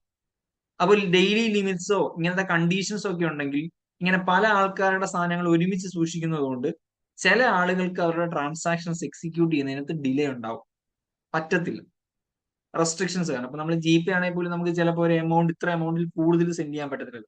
അങ്ങനെയൊക്കെ ഉണ്ടല്ലോ, ഒരു ദിവസം ഇത്ര രൂപയിൽ കൂടുതൽ നമുക്ക് ട്രാൻസ്ഫർ ചെയ്യാൻ പറ്റത്തില്ല എന്നൊക്കെ റെസ്ട്രിക്ഷൻസ്. അപ്പൊ അതേപോലെ ഇവിടെയും അത്തരം റെസ്ട്രിക്ഷൻസ് വരാൻ സാധ്യതയുണ്ട്. അത് കാരണം നമ്മൾ ഉദ്ദേശിക്കുന്ന ട്രാൻസാക്ഷൻസ് ചിലപ്പോൾ എന്ത് ചെയ്യാൻ പറ്റില്ല, കൃത്യമായിട്ട് എക്സിക്യൂട്ട് ചെയ്യാൻ പറ്റില്ല. സ്പെക്യുലേറ്റീവ് റിസ്ക് ആണ് നമ്മൾ നേരത്തെ പറഞ്ഞ സംഭവം. It's highly volatile. വലിയ പ്രൈസിങ് ഉണ്ടാവും അല്ലെ. ഇന്ന് 63 ലക്ഷം എന്ന് പറഞ്ഞ് കണ്ട് ചിലപ്പോൾ നമ്മുടെ ഈ ക്ലാസ് തീരുന്ന സമയത്ത് അതിൽ കൂടാം, അതിൽ തന്നെ മാറ്റങ്ങൾ വന്നിട്ടുണ്ടായിരിക്കും. നമ്മുടെ ഈ ടോപ്പിക്ക് തീരുന്ന സമയത്ത് ചിലപ്പോൾ അത് 75 ലക്ഷമായിട്ടുണ്ടായിരിക്കും. Highly volatile. ഒരു ഇൻഫർമേഷൻ മതി ഇതിന്റെ പ്രൈസിനെ ഫ്ലക്ച്വേറ്റ് ചെയ്യും. ഇപ്പോ പെട്ടെന്ന് ദിവസം ട്രംപിനെ ആരെങ്കിലും വെടിവെച്ചു കൊന്നിരിക്കാം. ലെറ്റ്സ് ഇമാജിൻ ഡൊണാൾഡ് ട്രംപിനെ ആരെങ്കിലും വിമതര് പോയിട്ട് വെടിവെച്ചു കൊന്നു. അത് മതി ഇതിന്റെ മൊത്തം ഇടിയാൻ. ഈ 63 ലക്ഷം എന്നുള്ളവർക്ക് ഒറ്റയടിക്ക് 33 ലക്ഷം ഒരു ദിവസം കൊണ്ട് പോസിബിൾ ആണ്. കാരണം വേറൊരു ഭരണാധികാരി വരുമ്പോൾ ചിലപ്പോൾ ആളുടെ നയങ്ങൾ ഡിഫറെന്റ് ആയിരിക്കും. അപ്പൊ അങ്ങനെ വരുന്ന സമയത്ത് എന്താ, ഇതിന്റെ വാല്യൂ കുറയും. അപ്പൊ അങ്ങനെ ഇത്തിരി ഇൻഫർമേഷൻ മതി. അല്ലെങ്കിൽ ഏതെങ്കിലും ഗവൺമെന്റ് ഇതുപോലെ ബാൻ ചെയ്യാൻ തീരുമാനിക്കുന്നു എന്നൊക്കെ പറഞ്ഞു കഴിഞ്ഞാൽ ഒരു ഇൻഫർമേഷൻ മതി ഇതിനെ ഫ്ലക്ച്വേറ്റ് ചെയ്യാൻ. അതുകൊണ്ടാണ് ഇറ്റ്സ് ഹൈലി റിസ്കി, നോക്കി കണ്ടോക്കി ഇൻവെസ്റ്റ് ചെയ്യാൻ പറയും. Low trade volume plus high volatility can cause trade to execute undesirable price. High volatility ഉള്ളത് കൊണ്ട് തന്നെ ഒരു സാധനം അർഹിക്കാത്ത ലെവലിലുള്ള സ്പെക്കുലേഷനിൽ പോയിട്ട് അത്രയും വലിയൊരു വിലയ്ക്ക് പോകും. അപ്പൊ നമ്മൾ ഷെയറിനെ സംബന്ധിച്ചുള്ള അഡ്വാൻറ്റേജ് എന്താ, ഷെയറിനകത്ത് റിസ്ക് ഉണ്ട്, ഷെയറിൽ ഇൻവെസ്റ്റ് ചെയ്യുന്നതിനകത്ത് റിസ്ക് ഉണ്ട്, ട്രേഡിംഗിൽ ഇൻവെസ്റ്റ് ഉണ്ടെന്ന് പറയുമെങ്കിൽ പോലും ആ ഷെയറിനെ ബാക്ക് ചെയ്യുന്ന ഒരു കമ്പനി ഉണ്ടാവും. ആ കമ്പനിക്ക് ഒരു ഫൈനാൻഷ്യൽ പെർഫോമൻസ് ഉണ്ട് ഓരോ വർഷം. അവർ ഇത്ര സെയിൽ നടത്തി, ഇത്ര എക്സ്പെൻസ് പോയി, ഇത്ര പ്രോഫിറ്റ് ഉണ്ട്, അത് നമുക്ക് അവിടെ തെളിവാ. ആ കമ്പനിയുടെ ആക്ച്വൽ പെർഫോമൻസിന്റെ അടിസ്ഥാനത്തിലാണ് ആളുകൾ അതിന്റെ ഷെയറിനെ എന്ത് ചെയ്തത്, വാല്യൂ ചെയ്യുന്നത്. പ്ലസ് സ്പെക്കുലേഷൻ ഉണ്ടാവും, ഭാവിയിൽ ഈ കമ്പനി വളരാം, ഭാവിയിൽ ഈ കമ്പനിക്ക് നേട്ടം ഉണ്ടാവാം. അങ്ങനെയുള്ള സ്പെക്കുലേഷൻ അവിടെ ഉണ്ടെങ്കിൽ പോലും അടിസ്ഥാനപരമായിട്ട് ഫണ്ടമെന്റലി അവിടെ ഒരു കമ്പനി ഉണ്ട്. ആ കമ്പനിക്ക് ആക്ച്വലി ഒരു പെർഫോമൻസ് ഉണ്ട്. അതിന്റെ ഡിവിഡൻഡ് ഇത്ര, അവരുടെ എക്സ്പെൻസ് ഇത്ര, ഗ്രോസ് പ്രോഫിറ്റ് ഇത്ര, ഓപ്പറേറ്റിംഗ് മാർജിൻ ഇത്ര, നെറ്റ് പ്രോഫിറ്റ് ഇത്ര എന്നൊക്കെ പറഞ്ഞ കൃത്യമായ കണക്കുണ്ട്. ഇവിടെ വരുമ്പോൾ സത്യം പറഞ്ഞാൽ അങ്ങനെ ഒന്നുമില്ല. ഒരു കറൻസി ഉണ്ടെന്ന് പറയുന്നു, ആ കറൻസിക്ക് ഭാവിയിൽ വലിയ വാല്യൂ ഉണ്ടാകുമെന്ന് ആളുകൾ വിശ്വസിക്കുന്നു. അതിന്റെ അടിസ്ഥാനത്തിൽ ആളുകൾ ഇതിലേക്ക് മണി പമ്പ് ചെയ്യും. അതല്ലാതെ ഇതിനകത്ത് വിലയിരുത്താനായിട്ടൊന്നുമില്ല. ഇത് ഗവൺമെന്റ് ഇഷ്യൂ ചെയ്യുന്നതല്ല, പ്രോപ്പറായിട്ട് ഇതിൽ ഏജൻസി ഇഷ്യൂ ചെയ്യുന്നതല്ല, ഒന്നുമല്ല. എല്ലാം ഒരു സങ്കല്പമാണ് എന്നുള്ള കൺസെപ്റ്റിലാണ് ഇതിൽ പോകുന്നത്. അത് ഹൈ റിസ്ക് ആണ്. മാർക്കറ്റ് മാനിപ്പുലേഷൻ നടക്കാൻ നേരത്തെ പറഞ്ഞതുപോലെ ഈ വലിയ ഇൻഫ്ലുവൻസ് ഉള്ള ആൾക്കാർക്ക് എന്ത് ചെയ്യാൻ പറ്റും, പ്രൈസ് ഫ്ലക്ച്വേറ്റ് ചെയ്യാൻ പറ്റും. ഇലോൺ മസ്ക് പറഞ്ഞ ഡോജ് കോയിനെ 0.1 കിടന്ന ഡോജ് കോയിനെ 40 രൂപയിലേക്ക് എത്തിച്ചത് ഒരൊറ്റ സിംഗിൾ ട്വീറ്റിൽ കൂടെ. അപ്പൊ അതുപോലെ ഇപ്പൊ ആമസോണിന്റെ ഓണർ ജെഫ് ബസോസോ അല്ലെങ്കിൽ ഇവൻ നമ്മുടെ നാട്ടിലാണെങ്കിൽ പോലും അംബാനി ചിലപ്പോൾ ഒരു കാര്യം ഒരു സ്റ്റേറ്റ്മെന്റ് പുറത്തു വിട്ടാൽ മതിയായിരിക്കും, നമ്മുടെ സ്റ്റോക്ക് മാർക്കറ്റിനകത്തൊക്കെ ക്രാഷ് ഉണ്ടാകും. കാരണം അവർക്ക് അത്ര ഇൻഫ്ലുവൻസ്ഡ് ആയിട്ടുള്ള ആൾക്കാരുണ്ട്, അവർ പറയുന്നതിനുണ്ടാവുന്ന ഇമ്പാക്ട് ഹ്യൂജ്. സോ അങ്ങനെ പവർഫുൾ ആയിട്ടുള്ള ആൾക്കാർ അവരുടെ നേട്ടങ്ങൾക്ക് വേണ്ടിയിട്ട് താല്പര്യങ്ങൾക്ക് വേണ്ടിയിട്ട് ചിലപ്പോൾ ഇതിനെ മാനിപ്പുലേറ്റ് ചെയ്യും. ഇടയ്ക്ക് വെച്ച് ചില കമ്പനീസ്, ഇവൻ ടെസ്ല പോലും ഇടയ്ക്ക് ബിറ്റ് കോയിൻ കൊടുത്താൽ കാറ് കൊടുക്കും, അതായത് പൈസ കൊടുക്കുന്നതിന് പകരം ഒരു ബിറ്റ് കോയിൻ കൊടുക്കുവാണെങ്കിൽ they will give a car, അങ്ങനെ പറഞ്ഞിട്ടുണ്ടായിരുന്നു ഒരു സമയത്ത്. But after some time they withdrawn that, ആ ഓഫർ പിൻവലിച്ചു. അപ്പോ അങ്ങനെ 2-3 കമ്പനികൾ മുന്നോട്ട് വരികയാണ്, നിങ്ങൾക്ക് ക്രിപ്റ്റോ കറൻസി ഉപയോഗിച്ചിട്ട് ഞങ്ങളുടെ ഹോട്ടൽ ബുക്ക് ചെയ്യാം, ഫ്ലൈറ്റ് ബുക്ക് ചെയ്യാം, അല്ലെങ്കിൽ സാധനം മേടിക്കാം എന്നൊരു കുറച്ച് ആൾക്കാർ പറയുകയാണെങ്കിൽ ഇതിന്റെ മൂല്യം കൂടും. അതേ സമയത്ത് ഏതെങ്കിലും ഗവൺമെന്റ് പറയുകയാണ് ഇവിടെ ക്രിപ്റ്റോ കറൻസി ബാൻ ചെയ്യുന്നു എന്ന് പറഞ്ഞാൽ അതിന്റെ മൂല്യം ഇടി. Investors may experience significant financial losses, പറയേണ്ട ആവശ്യമില്ലല്ലോ. ഈ പ്രൈസ് ഇൻസ്റ്റെബിലിറ്റി കാരണം ഹ്യൂജ് ഫിനാൻഷ്യൽ ഡിസഡ്വാൻറ്റേജ് ഉണ്ടാവും.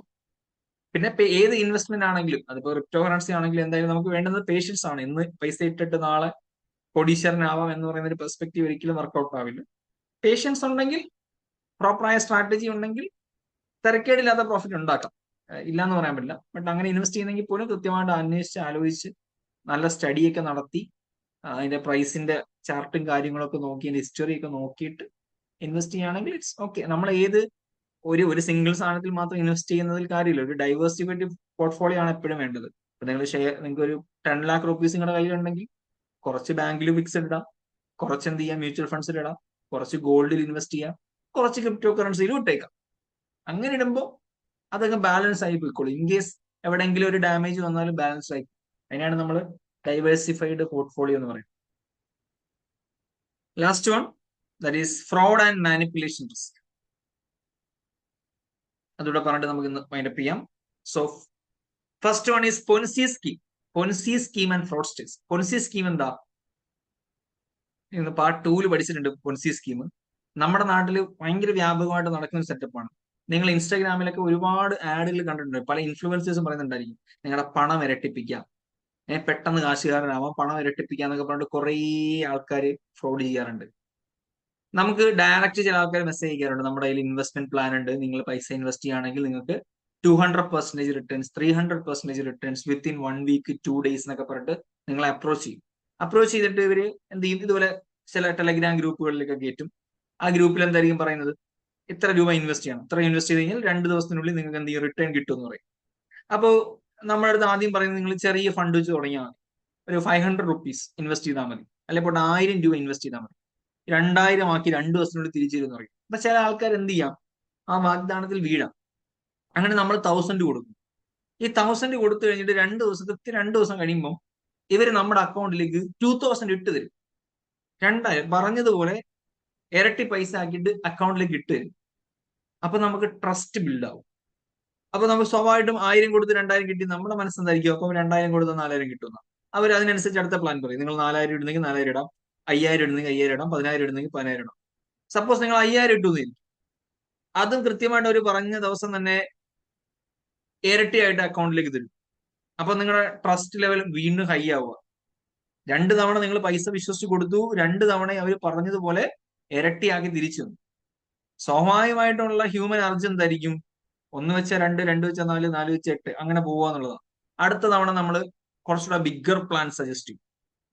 ഈ ബിഗ്ഗർ പ്ലാനിൽ കുറച്ചുകൂടെ വലിയ എമൗണ്ട് കൊടുക്കും, പിന്നെ ഗ്രൂപ്പും കാണത്തില്ല, ഒന്നും കാണത്തില്ല, പൈസയും പോകും. ഇതാണ് ഒരു സ്ട്രാറ്റജി. അപ്പൊ ഇവിടെ എന്തിനെ പൊൻസി സ്കീം എന്ന് വിളിക്കാൻ കാര്യം, ഇവര് നിങ്ങൾ ആദ്യം 1000 കൊടുക്കുമ്പോൾ 2000 തരുന്ന എങ്ങനെയാ, നിങ്ങൾ 2000 ആദ്യം കൊടുത്തപ്പോൾ 4000 തരുന്ന എങ്ങനെയാ, നിങ്ങളെ പോലെ തന്നെ 1000 രൂപ കൊടുക്കുന്ന ഇഷ്ടം പോലെ ആൾക്കാർ കാണുമല്ലോ, അവരുടെ കയ്യിൽ നിന്ന് കളക്ട് ചെയ്യുന്ന ഈ പൈസ വെച്ചിട്ടാണ് നിങ്ങൾക്ക് റോൾ ചെയ്ത് തരുന്നത്. സോ മറ്റുള്ളവരുടെ കയ്യിൽ നിന്ന് ഫണ്ട് കളക്ട് ചെയ്തിട്ട് നമ്മളുടെ പൈസ ഇൻവെസ്റ്റ് ചെയ്ത് കിട്ടിയ റിട്ടേൺ ആണെന്ന് പറഞ്ഞിട്ട് എന്ത് ചെയ്യുക, നമുക്ക് തന്നെ തരിക. എന്നിട്ട് അവർ ആഗ്രഹിക്കുന്ന ഒരു എമൗണ്ട് നമ്മുടെ കയ്യിൽ നിന്ന് കിട്ടിക്കഴിയുമ്പോൾ നൈസായിട്ട് പരിപാടി നടത്തിയിട്ട് അവർ അവരുടെ പാട്ടിന് പോകും. പിന്നെ നമ്മൾ കോൺടാക്ട് ചെയ്താലും ഒന്നും കാണില്ല, ഒന്നും കാണുന്നില്ല, ഫുള്ളി വാനിഷ് ആവും. സോ പൊൻസി സ്കീം എന്ന് വിളിക്കാൻ കാരണം പൊൻസി എന്ന് പറഞ്ഞ ഒരാൾ ഇതുപോലത്തെ പരിപാടി തുടങ്ങിയതാണ്. സോ ബേസിക്കലി ഇവിടെ ചെയ്യുന്നത് എ എന്ന് പറയുന്ന ഒരാള് നമുക്കൊരു 10 lakh rupees തരുവാണെങ്കിൽ, പൊൻസി സ്കീമിന്റെ പ്രത്യേകത എങ്ങനെയാണ്, എ നമുക്ക് 10 lakh തന്നു, ഇൻവെസ്റ്റ് ചെയ്യാണ്, നമ്മളെ വിശ്വസിച്ച് തരികയാണ്, നിങ്ങൾ കൊണ്ടുപോയിട്ട് ഇൻവെസ്റ്റ് ചെയ്തിട്ട് എനിക്ക് റിട്ടേൺ ആക്കി തന്നാൽ മതി. അപ്പൊ എ 10 ലക്ഷം തന്നു. ഈ 10 ലക്ഷത്തില് 6 ലക്ഷം ഞാൻ പൊട്ടടിച്ചു, 4 ലക്ഷം രൂപ എന്റെ ബാക്കിയുണ്ട്, അതോടെ ഇരുന്നോട്ടെ. അപ്പൊ ബി വന്നിട്ട് എനിക്കൊരു 8 ലക്ഷം രൂപ തരുന്നു. ബി എന്ത് തരുന്നു? ഒരു 8 ലക്ഷം രൂപ തരുന്നു. ഈ 8 ലക്ഷം രൂപയിൽ നിന്നൊരു 3 ലക്ഷം രൂപ എടുത്തിട്ട് ഞാൻ ആർക്ക് കൊടുക്കും? എക്ക് കൊടുക്കും. എന്നിട്ട് എ അടുത്ത് പറയും, നിന്റെ 10 ലക്ഷം രൂപ ഇൻവെസ്റ്റ് ചെയ്തപ്പോൾ എനിക്ക് കിട്ടിയ റിട്ടേൺ ആണ് ഈ 3 ലക്ഷം എന്ന് പറഞ്ഞിട്ട് കൊടുക്കുക. ആക്ച്വലി ഈ 3 ലക്ഷം ആരുടെയാ? ബി എന്ന് പറയുന്ന ആള് തന്ന ഇൻവെസ്റ്റ്മെന്റിൽ നിന്ന് എടുത്തതാണ്. ഇനി സി തരുന്ന പൈസ എന്ത് ചെയ്യും? സി തരുന്ന പൈസ എടുത്തിട്ട് ബിക്ക് കൊടുക്കും. ഡി തരുന്ന പൈസ എടുത്തിട്ട് എന്ത് ചെയ്യും? സിക്ക് കൊടുക്കും. ഇതിങ്ങനെ ചെയിൻ ആയിട്ട് നടന്നുകൊണ്ടേയിരിക്കും. അടുത്തടുത്ത പുതിയ പുതിയ ഇൻവെസ്റ്റേഴ്സ് വരുമ്പോൾ അവരുടെ ക്യാഷ് എടുത്തിട്ട് പഴയ ആൾക്ക് കൊടുത്തുകൊണ്ടേയിരിക്കും. അപ്പൊ ഈ ഇൻവെസ്റ്റ് ചെയ്തവർ വിചാരിക്കുന്നത് എന്താ? ഇവൻ നമ്മുടെ പൈസ കൊണ്ടുപോയിട്ട് എന്തോ കാര്യമായിട്ടുള്ള പരിപാടിയിൽ ഇൻവെസ്റ്റ് ചെയ്തിട്ട് ഒരു റെഗുലർ ആക്ച്വൽ റിട്ടേൺ ആണ് തരുന്നതെന്നാണ് നമ്മൾ വിചാരിക്കുന്നത്. ഇൻ റിയാലിറ്റി മറ്റുള്ളവരുടെ കയ്യിൽ നിന്ന് പൈസ വാങ്ങിച്ചിട്ട് ആ പൈസ എടുത്തിട്ട് നമുക്ക് മറിച്ച് തരികയാണ്, റോൾ ചെയ്തിട്ട് നമ്മളെ പറ്റിക്കുകയാണ്. എന്നിട്ട് ഓരോ ആൾക്കാർ കൊടുക്കുന്ന ഇൻവെസ്റ്റ്മെന്റിൽ നിന്ന് അവന്മാർ എന്ത് ചെയ്യും? അവന്മാരുടെ ഒരു പെർസെന്റേജ് എടുക്കുകയും ചെയ്യും. ഈ പരിപാടി എപ്പോഴാണ് പൊട്ടി തകരുന്നത്? പുതിയ പുതിയ ആൾക്കാർ വരാതാവുമ്പോൾ, പുതിയ മണ്ടന്മാർ ഇതിനകത്തേക്ക് ജോയിൻ ആവാതാവുമ്പോഴാണ്. ഇപ്പൊ ഈ വന്നില്ലെങ്കിൽ എന്ത് സംഭവിക്കും? ഡിക്ക് പൈസ കൊടുക്കാനില്ല. ഈ വന്നില്ലെങ്കിൽ ഡിക്ക് കൊടുക്കാൻ ഷെയർ ഇല്ല. എഫ് വന്നില്ലെങ്കിൽ ഇക്ക് കൊടുക്കാൻ ഷെയർ ഇല്ലാതെ. സോ പുതിയ ആൾക്കാർ ഇതിലേക്ക് ജോയിൻ ആയില്ലെങ്കിൽ, പിന്നെ മണി ചെയിൻ പോലെയാണ്, പുതിയ ആൾക്കാർ ജോയിൻ ആയില്ലെങ്കിൽ ഈ ചെയിൻ പൊട്ടും. പുതിയ ആൾക്കാരെ ജോയിൻ ആക്കാൻ വേണ്ടിയിട്ട് പല പരിപാടികളും പല മാർക്കറ്റിംഗ് പരിപാടികളും നടക്കും. ഈ ബെറ്റിംഗ് ആപ്പുകൾ, ഇതുപോലത്തെ ക്രിപ്റ്റോ കറൻസി സ്കാമുകൾക്ക് പരസ്യം ചെയ്യാൻ വേണ്ടിയിട്ട് ഈ ഇൻസ്റ്റാഗ്രാമിലുള്ള ഇൻഫ്ലുവൻസേഴ്സിന് കൊടുക്കുന്ന ഓഫർ എന്ന് പറയുന്നത് നമ്മൾ കേട്ടാ ഞെട്ടും. 50 ലക്ഷം മുതൽ 1 കോടി രൂപ വരെയൊക്കെ ഓരോ ഇൻസ്റ്റാഗ്രാം ഇൻഫ്ലുവൻസേഴ്സിന് കൊടുത്തിട്ടുണ്ട്. എനിക്കൊന്ന് മറ്റേ ഈഗിൾ ഗെയിമിംഗ് എന്ന് പറഞ്ഞിട്ടൊരു യൂട്യൂബർ ഉണ്ട്. പുള്ളിക്കാരൻ പറഞ്ഞത് അയാൾക്ക് ബെറ്റിംഗ് ആപ്പിന്റെ ഒരു ആഡ് ചെയ്യാനായിട്ട് ഏകദേശം 1 CR അടുത്ത് ഓഫർ ആവും. ബെറ്റിംഗ് 1 CR ഓഫർ അവന്മാർ കൊടുക്കുന്നുണ്ടെങ്കിൽ, ഒരു പരസ്യത്തിന് വേണ്ടി 1 CR സ്പെൻഡ് ചെയ്യുന്നുണ്ടെങ്കിൽ, imagine the amount of revenue they are generating via that app. 1 crore പരസ്യത്തിനായിട്ട് ഒരാൾക്ക് പരസ്യം ചെയ്യാനായിട്ട് 1 കോടി ഓഫർ ചെയ്യുന്നുണ്ടെങ്കിൽ എത്ര കോടികളായിരിക്കും അവർ ആൾക്കാരെ പറ്റിച്ച് ഉണ്ടാക്കുന്നതെന്ന് ആലോചിച്ച് നോക്കി. അപ്പൊ അത് കൂടുതലും ഈ പൊൻസി സ്കീമിൽ കൂടെയാണ്. അപ്പോൾ ക്രിപ്റ്റോ കറൻസി മാർക്കറ്റിൽ ഇത്തരത്തിലുള്ള പൊൻസി സ്കീം ഒത്തിരി ഉണ്ട്. ഒരുപാട് ടെലഗ്രാം ഗ്രൂപ്പുകളുണ്ട്. നിങ്ങൾ തന്നെ ചിലപ്പം പല സിനിമയൊക്കെ ഡൗൺലോഡ് ചെയ്യാനായിട്ട് കയറുന്ന എല്ലാ ഗ്രൂപ്പുകൾ കാണും. 2 ദിവസം കഴിയുമ്പോൾ ഗ്രൂപ്പിന്റെ പേരും മാറും, പരിപാടിയെല്ലാം മാറും. പിന്നെ അത് ക്രിപ്റ്റോ കറൻസി ഗ്രൂപ്പായി മാറും. ഇതൊക്കെ ഇങ്ങനെ കുറെ ആൾക്കാർ, ഫ്രോഡിലന്റ് ആൾക്കാർ ചെയ്യുന്ന പരിപാടികളാണ്. ഗ്യാരണ്ടീഡ് റിട്ടേൺസ് ആ റെഡ് ഫ്ലാഗ്. ഏതെങ്കിലും ഒരുത്തം വന്ന് പറയുകയാണ് നിങ്ങൾക്ക് ഉറപ്പായിട്ടും 100% ഇരട്ടി പൈസ കിട്ടും, റിട്ടേൺ കിട്ടുമെന്ന് ആരെങ്കിലും പറയുന്നുണ്ടെങ്കിൽ അത് കള്ളത്തരമാണ് എന്നുള്ളത് അപ്പോഴേ മനസ്സിലാക്കി. It's a sign of fraud. അങ്ങനെ 100% ഗ്യാരണ്ടി നമുക്ക് പറയാൻ സാധ്യമല്ല. എന്ത് കാര്യമായാലും അവിടെ റിസ്ക് ഉണ്ടാവില്ലേ? ഒരു എലമെന്റ് ഓഫ് റിസ്ക് ഉണ്ടാവില്ലേ? ആ റിസ്ക് അക്സെപ്റ്റ് ചെയ്യാതെ സംസാരിക്കുള്ളൂ. ബട്ട് ബ്ലേറ്റന്റ്ലി ഒരാൾ പറയണോ നീ ധൈര്യമായിട്ട് ഇൻവെസ്റ്റ് ചെയ്ത് ഉറപ്പായിട്ടും കിട്ടുമെന്ന് പറയുകയാണെങ്കിൽ something is wrong. And some investment platform show fake growth data to mislead investors. ഈ ഫേക്ക് പ്ലാറ്റ്ഫോംസ് ഫേക്കായിട്ടുള്ള ഗ്രോത്ത് ഡേറ്റ കാണിക്കും. ഇതിന്റെ കമ്പനിയുടെ ഷെയർ ഇങ്ങനെ പോയിക്കൊണ്ടിരിക്കുന്നു എന്ന് പറയുന്നത് പോലെ ഈ പർട്ടിക്കുലർ കോയിന്റെ വാല്യൂ ഇങ്ങനെ സ്കൈ റോക്കറ്റ് ചെയ്തുകൊണ്ടിരിക്കുകയാണ്. കഴിഞ്ഞ വർഷം ഇത്രയായിരുന്നു, ഈ വർഷം ഇത്രയായി, ഇനി അടുത്ത വർഷം ആകുമ്പോൾ ഇത്രയാവും എന്ന് പറഞ്ഞിട്ട് നമ്മളെ തെറ്റിദ്ധരിപ്പിക്കാനായിട്ടുള്ള കുറെ ചാർട്ടും കാര്യങ്ങളൊക്കെ കൊണ്ടുവന്ന് കാണിക്കും. അതെന്നാ എല്ലാം മാനിപ്പുലേറ്റഡ് ആയിരിക്കും. സോ അതിലൊക്കെ വിശ്വസിച്ചിട്ട് പോയിട്ട് ആൾക്കാർ സ്പെൻഡ് ചെയ്യുന്നവരുണ്ട്.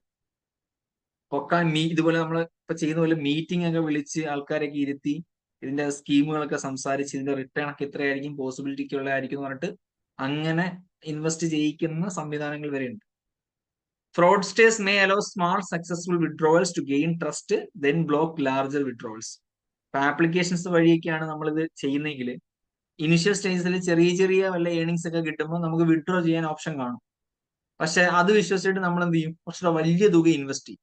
ഈ വലിയ തുക ഇൻവെസ്റ്റ് ചെയ്ത് കഴിയുമ്പോൾ ഇവർ എന്ത് ചെയ്യും? അത് വിഡ്രോ ചെയ്യാനുള്ള ഓപ്ഷൻ കട്ട് ചെയ്യും. ഒരു ദിവസം ഇത്ര രൂപ പറ്റുള്ളൂ എന്നൊക്കെ പറഞ്ഞാൽ, അല്ലെങ്കിൽ ട്രാൻസാക്ഷൻ ലിമിറ്റ് എക്സീഡ് എന്നൊക്കെ പറഞ്ഞിട്ട് ഫുള്ളി നമ്മുടെ ട്രാൻസാക്ഷൻസ് ബ്ലോക്ക് ചെയ്യും. സോ അതില് റിട്ടേൺ ആയിട്ടെന്ന് പറഞ്ഞ് കാണിച്ചിരിക്കുന്ന പൈസ പോലും നമുക്ക് എന്ത് ചെയ്യാൻ പറ്റില്ല, എടുക്കാൻ പറ്റില്ല എന്ന് പറഞ്ഞിട്ട് എവിടെയെങ്കിലും പരാതിപ്പെടാൻ പറ്റുമോ? അതും പറ്റില്ല. Result investors can lose all their invested money. സ്വാഭാവികമായിട്ടും ഇങ്ങനെയുള്ള തട്ടിപ്പുകളിൽ പോയി കഴിഞ്ഞാൽ നമ്മൾ ഇൻവെസ്റ്റ് ചെയ്തിരിക്കുന്ന പൈസ മുഴുവൻ. ഇതാണ് ക്രിപ്റ്റോ കറൻസിയുമായിട്ട് ബന്ധപ്പെട്ടുള്ള ഹൈ ലെവൽ റിസ്കുകൾ എന്ന് പറയുന്നത്. ഒന്ന്, ഓപ്പറേഷണൽ റിസ്ക്, പ്രോപ്പർ ആയിട്ടുള്ള റെഗുലേഷൻസോ കാര്യങ്ങളോ ഒന്നും ഇല്ല. സൈബർ സെക്യൂരിറ്റി റിസ്ക്, ഹാക്കിംഗ് പരിപാടികളൊക്കെ ഒരു പ്രധാനപ്പെട്ട പ്രശ്നമാണ്. സ്പെക്യുലേറ്റീവ് റിസ്ക്, ഹൈലി വോളറ്റൈൽ ആണ്. എപ്പോൾ വേണമെങ്കിലും സാധനങ്ങളുടെ വില, കറൻസിയുടെ വില എന്ത് ചെയ്യാം, മാറി മറിയാം, ഹ്യൂജ് ലോസ് ഉണ്ടാവാം. ദെൻ ഫ്രോഡ്, ഇതുമായിട്ട് ബന്ധപ്പെട്ട് ഒരുപാട് ആൾക്കാർ വ്യാപകമായിട്ട് ഫ്രോഡുകൾ കണ്ടക്ട് ചെയ്യുന്നു. So let's wind up for today. ഇതിനകത്തിന് ഈ ബ്ലോക്ക് ചെയിനുമായിട്ട് ബന്ധപ്പെട്ട് സ്മാർട്ട് കോൺട്രാക്ട് എന്ന് പറയുന്ന ഒരു ഏരിയ ആണ്. അപ്പൊ അതും ഇതുമായിട്ട് ബന്ധപ്പെട്ട ക്വസ്റ്റ്യൻ പ്രാക്ടീസും കൂടെ നമുക്ക് എന്ത് ചെയ്യാം, നാളെ ചെയ്യാം. Good night. Good evening. Yes, പറഞ്ഞോളൂ. ഞാൻ പുതിയ സ്റ്റുഡന്റ് ആണ്, 2 ദിവസമായിട്ടുള്ളൂ.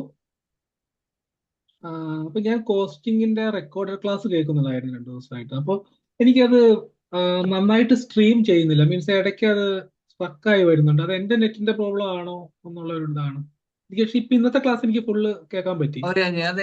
എനിക്ക് പേഴ്സണൽ മെസ്സേജ് അയച്ചാൽ മതി, ഞാൻ നോക്കാം. ഓക്കെ, ഞാൻ ലിജിക്ക് അയച്ചിട്ടുണ്ടായിരുന്നു. അപ്പോ അനിൽ ഏതാ അല്ലേ? ഞാൻ കണക്ട് അനിലാണ്. ചെയ്യാം, ഞാൻ കണക്ട് ചെയ്യാം. ഓക്കെ.